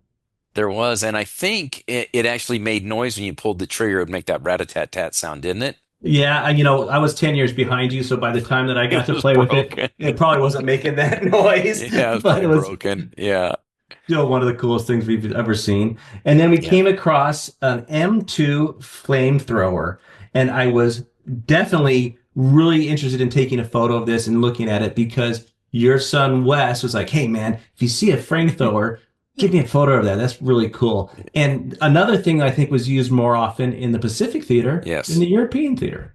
Absolutely, yeah, yeah. Wes did put out that request to us, and you found it for him, and you got a great picture of it. But man, that's a job I would not want to have. If you get shot in that fuel canister, not only you're killed, but the guys around you are going to be killed as well. You're just a walking bomb at that point. But it was a useful tool for all the caves and trenches and hidey holes that the enemy was in. Right. And during World War One, which was more of a trench warfare thing, if you will, or combat, I don't think it was in use. I don't know if they had anything like that back then, which would have been something you'd probably want to use in trenches, right? Right. Yeah. I don't recall seeing anything I in never World did. War One. Yeah. No. And then next, I saw a display that had a samurai sword, which of course made me go, "Oh my goodness!" Our friend Pat, his dad, who was in the 96th Infantry Division, part of the Deadeyes. We'll talk a little bit about that. Came home with the samurai sword trophy too. So it was odd to see that in there because the one we saw on display, I believe, was also a trophy that a soldier brought home. Yeah. I mean, that's really a neat thing to come home with. And I'm sure Pat's so proud to have that one from his dad. Exactly. And so as we kind of moved around there a little bit, we saw some displays and some talks about, is it Leyte? Am I Hmm. pronouncing that Yes. correctly? Yes. Uh-huh. Late. And the Deadeyes were there, and Yeah. you know that for a fact because you have a kind of a story that links a relative to that. Yeah, my brother-in-law Travis's dad, Woody Martin, was, as we mentioned earlier today, talking about this part of JASCO, the Joint Operations for Calling in Naval Warfare, and so he fought on Leyte and Okinawa, and he was a Deadeye just like Pat's dad was, and he saw some real gritty things, and the war definitely had an impact on him. Yeah, and just incredible to see part of these places that we've heard about in stories come to life in these exhibits. And then again, I lost you for a moment and I see you standing at this display Yeah. for quite some time until I come over and ask you what you're looking at. What display was that? Yeah, you know how we talked about the museum does such a good job personalizing the stories. So I came across this exhibit, and it was letters from home and and a few other artifacts, a hat and things like that. And so I started looking at it, and it tells the story of James Willard Oglesby, who was about a 21-year-old man, maybe a little younger when he went into the war. He joined after Pearl Harbor, and he had a girlfriend named Margaret, and he secretly married her before he left. I don't know why they wanted to do it that way, but he just secretly married her before he left to go to the war. And he's in the South Pacific. And on the display case, they have letters from home that he had written to his mother, and it was very touching the way he had written them. He writes the first letter that they have on display on February 6th, And in that letter, he's got a younger brother who's probably about 10 years younger, kind of like you and I are. Yeah. Yeah. And he's writing home talking about how, oh, he'd love to see Mac was his little brother. He'd love to see Mac milking the cow with Dad on the other side helping him, and what a laugh he would have got out of that. And so he just mentioning kind of these benign things like that he's talking about that, and then he kind of ends the letter saying, "Gee, I've really missed you guys a whole lot. I'm just kind of homesick right now," and that just really touches you. So that's on February 6th, 1944. Then the next letter beside it is from March 21st, 1944. And he's writing this letter to his mother again, and he's thanking her for the cookies that she sent and how he shared them with all his buddies, and they really liked them. And, if she can send some more, they'd really appreciate it. So that's on March 21st. Then as you scan across the exhibit, you get to a telegram, and it's dated March 25th, 1944, and it's explaining that this soldier, James Willard Oglesby, has been killed in action, and that's the next piece of mail that his mother received. And Four just to days after that letter he wrote, right? yeah, yeah, he was killed. He was killed 4 days after just written home to his mother, and who knows which one. The telegram might even got there before his letter, Oh, God and it forbid. just really brings home, the personal Loss. factor to this war. It's not just equipment and this and that. It's the loss and the sacrifice that the men made that were killed, and the families that lost them had to live with the rest of their lives. And the story goes on to say that his mother was never the same after that. And the most beautiful part of the story, though, is his wife Margaret. She did not tell anybody they were married, and when the life insurance money came in, she made sure it went to his parents instead of her. What an incredible woman. Hmm. Both the mother and the secret wife. Yeah. Wow, what a powerful story. And it's kind of it strikes me because you talked about him writing home, and he had a younger brother, 10 years younger. And when we saw each other in November, I brought out some letters that you wrote me. And Yeah. you were in Rangeley, in Colorado in your freshman year of college. And maybe you had to do it for a school project. Maybe I had to do it first. I think I had to do it for a school project. Yes. And I had to write to a relative, and I wrote to you, and Yeah. we looked at those letters. And, thank God that you and I were sharing things that were benign and happy, Yeah. not about but you were homesick too. We even talked about that in Yeah. another podcast. Right. We were talking about good things, and here this guy just wants to come home and Yeah. see his family. So. It's very touching. Yeah, absolutely, Chris.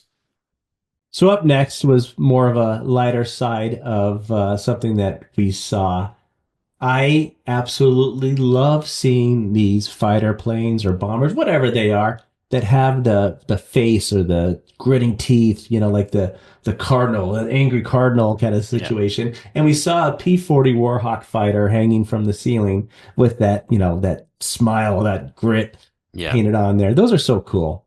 They look like sharks to me when they paint those Yeah. teeth on there like that. It just blows me away. And they probably struck a little bit of fear into the enemy when they'd see those things coming at them. Yeah, it's like, what the heck is that? Hmm. And then we wrapped up the whole road to Tokyo with a kind of a connection that we have. It was all about dropping the A bomb. And the interesting thing was a vase that was probably outside, maybe inside, that had beautiful coloring on one side that wasn't angled towards where the bomb went off. But on the side that where the bomb went off, it was totally like a flash on it. Hmm. Like it was just all the color was wiped away. Yeah, It was bleached out. intact, bleached out just by the radiation and all that Yeah. that came with the bomb. But what was interesting, and I know you know this, is that we saw a glimpse of them loading the bomb. And why was that cool for us? Well, the footage that they used in the museum was the footage I had seen on YouTube before, and it's them driving the bomb out to load on the airplane, and it's grainy footage, but it showed that exact shot where we are 99.9% sure it's our Uncle Marcy in the passenger seat of that truck with the door open, looking things over as they're going down the road. So he's part of the museum. Yeah, I mean, it was that same film Yeah, that we watched a couple of times just to see if it was, and it yeah. absolutely was, and such an incredible thing that you discovered, and we truly believe that's our Uncle Marcy Hmm. riding in that truck delivering that bomb to the plane. Yes. All right, that really concluded our whole museum experience. It was, in a word, just remarkable. I think that to be able to look at things up and close and personal was so powerful, and to just see them all. You know, you and I kind of talked about this, that, eventually we would like you to kind of build a little bit of an exhibit to Dad Yeah. in your place where we can have some of those things all together. Because like the story you're talking about, the German soldier, it's nice to have things together Yeah. that belong together to Hmm. tell the story instead of just having artifacts here and there. But I get a lifetime pass to come visit that museum. I just want you to know. Always, Oh, always. Yeah. all right. What are some of your final thoughts of what you think they got right at the Yeah. museum, and then some maybe that needs some work? Let's talk about what you think they got right. Yeah, I think what they first of all, it's huge, which is great because there's so much to cover, and that made a huge difference that we could really soup to nuts see everything about the war in one place, versus some museums are dedicated to just D-Day and some are dedicated to just the Pacific. So it captures it all. So I liked it as all in one place. I liked the personal touches they put on things. I thought the displays were very well done from a lighting and an explanation standpoint. There was lots of video of soldiers talking about their experiences, so it was very good from a multimedia standpoint. I thoroughly enjoyed my time there. Yeah, I agree with you that the presentation factor and how they put things together and told the story was remarkable, done so well, especially the Beyond All Boundaries film. I think that would be the highlight of Hmm. anybody's journey to the museum, just seeing Hmm. that it was so powerful. And I just recall, especially at the end of that presentation, that film, and I want to kind of talk into it. I'm going to kind of explain to what I saw and what you saw Hmm. and how it differed a little bit, but Yeah. how it kind of was I keep on saying remarkable, but I can't think of a better word to describe this whole experience. What we loved most about it at the end, you see a whole line of soldiers and nurses and all different kinds of people that, airmen, all these Navy people, all kinds of service people in this one long line, and they're marching towards you, right?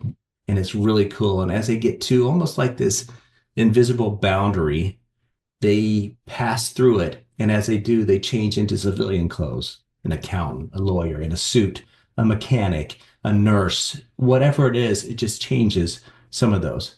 But the thing is not all of them continue on that journey. Some stay behind. Tell me what you thought might have happened, and I'll tell you what I thought might happen. I think maybe we could both be a little correct. Well, my first reaction, Chris, to it was, moving forward, coming home from the war and things like that. And when I saw the soldiers behind them, I just thought, well, there were guys that stayed in the military and made careers out of it. And that was my first reaction was, okay, we're representing the civilian life, but also the soldier's life. But your reaction, I think, is spot on. Well, I thank you for saying so. And you're absolutely right, because if some of those people didn't stay as soldiers, we wouldn't have the generals that led us in future conflicts and Hmm. built up our material. It still kept us strong and in a powerful nation to protect ourselves. But what I saw as, let's say, maybe 15 of them walk to that line, and maybe seven of them, go into the world and change into the civilian clothes. The other ones that left behind are the ones that perished during the war. And they're locked forever in that same uniform, that same position, that same age, because we lost them. So that's what it looked like to me, is that they were Yeah. lost forever. Yeah. And I believe that as the civilians that were in the war turn around, they salute the others that they lost during that war. And that was an incredible experience, and very meaningful to me. Yeah, it really tied it all together so well, and was very touching. And I think you're right. I think that's the kind of the highlight of that trip. But it works so well in conjunction with all the artifacts that you're Yes. seeing. So it's a perfect package, I think. But there are some things I think they could improve upon. Just some constructive criticism. I asked at the front desk about, do you have a catalog of, hey, I want to read stuff about the 99th Infantry Battalion separate. Where could I find that? Like a reference sheet to say this is where you can find this part. And it would be even better if they could give you the details on your soldier and your relative. And I know that's quite an undertaking, and maybe they're working on it, but I think that would be beneficial to be able to link yourself to the sections of that war that mean the most to you. I agree with you. It's almost like an index of a book. You go to Hmm. the back and you see the index on page 17 is where they talk about this. I would like to know, in exhibit, Battle of the Bulge in this, room, they talk Hmm. about the 99th's involvement. Yeah, That would be so cool. So we could definitely make sure that we don't miss it because there's so right. much to see there that you Yeah. don't want to miss anything that is truly linked to your soldier's story. Because I Right. think there's a lot of us that go there that, a lot of people go there just to see it. And they're World War II history buffs. Yeah. I would think that there's probably, I don't know, maybe more than half that have a link to the war through a family member. And you Yeah. want to see where that family member was, where he fought, where she served as, in the wax or as a Hmm. nurse. You want to see that, and you want to be able to find not only the unit, but maybe Hmm. find a picture of them or a photo like I was dying Hmm. for Dad. And Yeah. there's also a couple other, misses, and of course we were very thankful to be there and it was incredible and I would highly recommend it. But, I think you mentioned that we really would like to have, we had an opportunity to hold, Dad's, a clip for the M1 and we'd Hmm. able to hold his, a pineapple and stuff. But the vehicles, it would be great if they had a way for us to immerse ourselves in those vehicles and stand, or sit in that troop carrier, the Yeah. deuce and a half to know what Yeah. that looked like, to see Yeah. from Dad's perspective what he's looking down on, you Right. know? Yeah, I'd love to get inside a Sherman tank. And, how confined is that space, or get in one of those bombers or Skytrains to feel like what was that like to be inside that. So I wish they, I know they probably can't do it with the true artifacts, but if they could have replicas that matched it so people could scramble around in them would be really neat. Yeah, I mean, I know they did a little bit of that with Submarine, but it was more geared towards children, I think, I think and so. uh, and it was definitely interesting. But yeah, I would like to see that. And then another thing that I would love to have, and it's hard to ask because we are on the other side of striving for more information, but to be able to dive deep with experts there. The docents do know a lot, Yeah. but just to be able to like, okay, you want to talk about the Battle of the Bulge, you got to set up an appointment with John on Wednesday, just be able to kind of really, or have a time where, the expert on the Battle of the Bulge is going to be there, do a small presentation and then take questions from a group. I Hmm. mean, that would be extremely helpful for us because these guys are dying out if they're not already gone already. And we're Yeah. doing such detective work. We need the help. Hmm. Absolutely. Yeah. But overall, I think it was a huge success. For sure. And I'd go back tomorrow. I just Yeah. enjoyed it so much. Yes, for sure. Absolutely. All right. So let's talk about a little bit about the other things that we're able to do in New Orleans, because it was our vacation. A lot of times we spend our vacations doing this World War II stuff, but it was Hmm. nice to be down there and kind of see things that we haven't seen. Now, I've been there once before. I think this was your first time to New It Orleans. was. Yeah. Yeah. So we saw the Mississippi River and Yeah. just, I think we saw a barge go by and it's just kind of remind you of how much a traffic, thoroughfare highway that was and moving goods through the United Yeah. States. Yeah, it's fascinating, especially being from Colorado, where our biggest river is the South Platte River. Yeah. Right. Right. It's not much of a river. I mean, these are real rivers and historical rivers because so much of our country grew from these modes of transportation that went through there. So getting to see that right there along the shoreline of the Mississippi was really, really neat for me. I mean, they even bring in cruise ships and dock right there near where Yeah, our hotel was, and those right. are a large ship, and they have to navigate the river to get back out to the Gulf of Mexico or America. We'll talk about that later. Then we also saw Jackson Square, and that was a kind of a unique area. And there's a statue of Andrew Jackson there in the center, and took a picture, of course, and saw all the things there. And then we saw St. Louis Cathedral, of course, in the background of that picture, and that was really kind of interesting because it was erected in 1724, and then burned down, and then was rebuilt and enlarged into what it is probably currently. And that happened in 1849.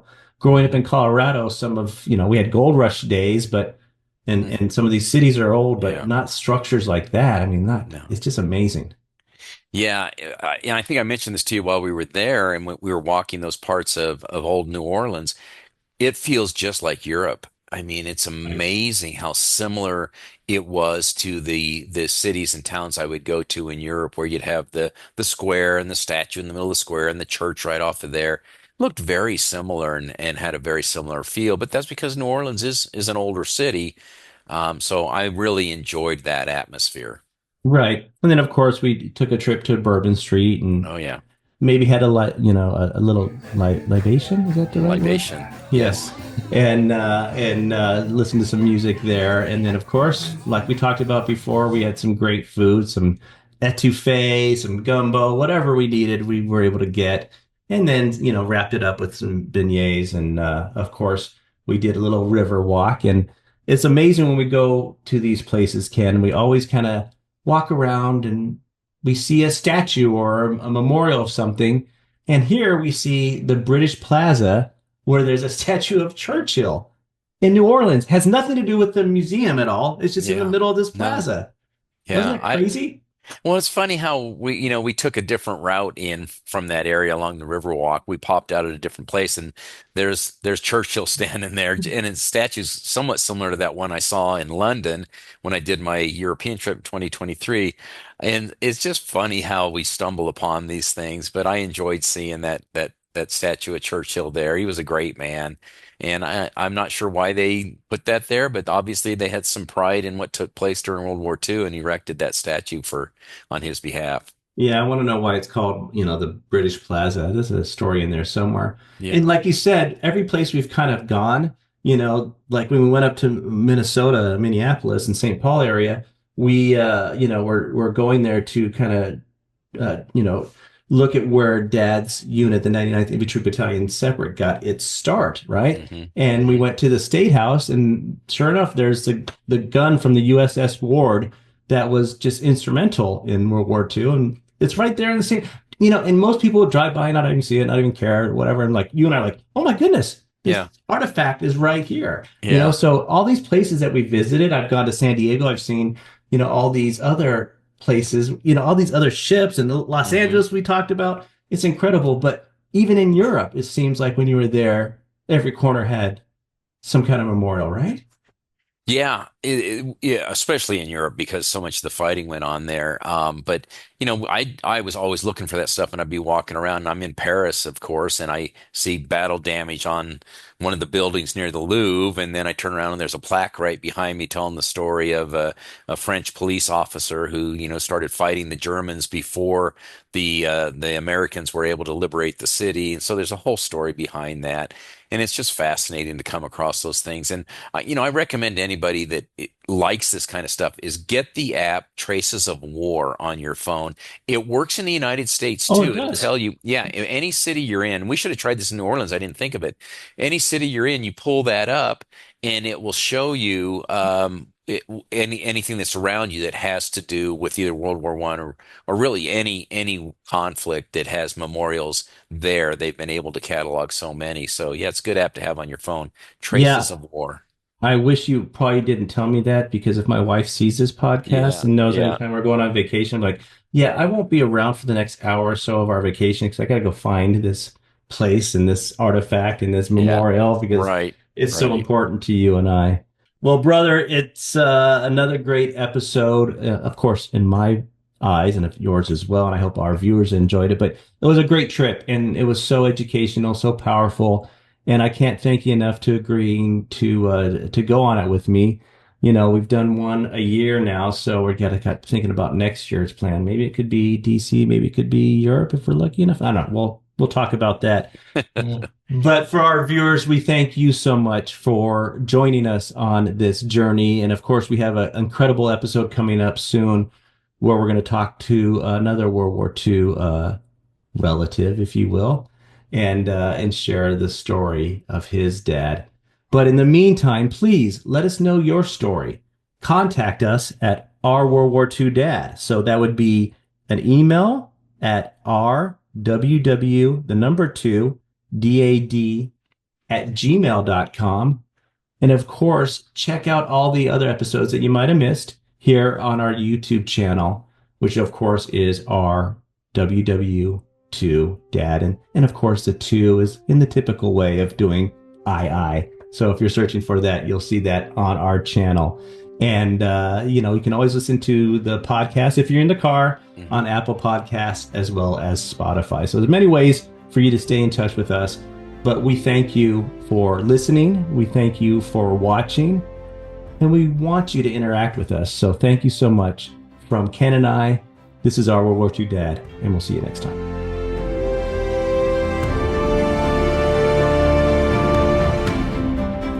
Thanks for watching and listening to Our World War II Dad.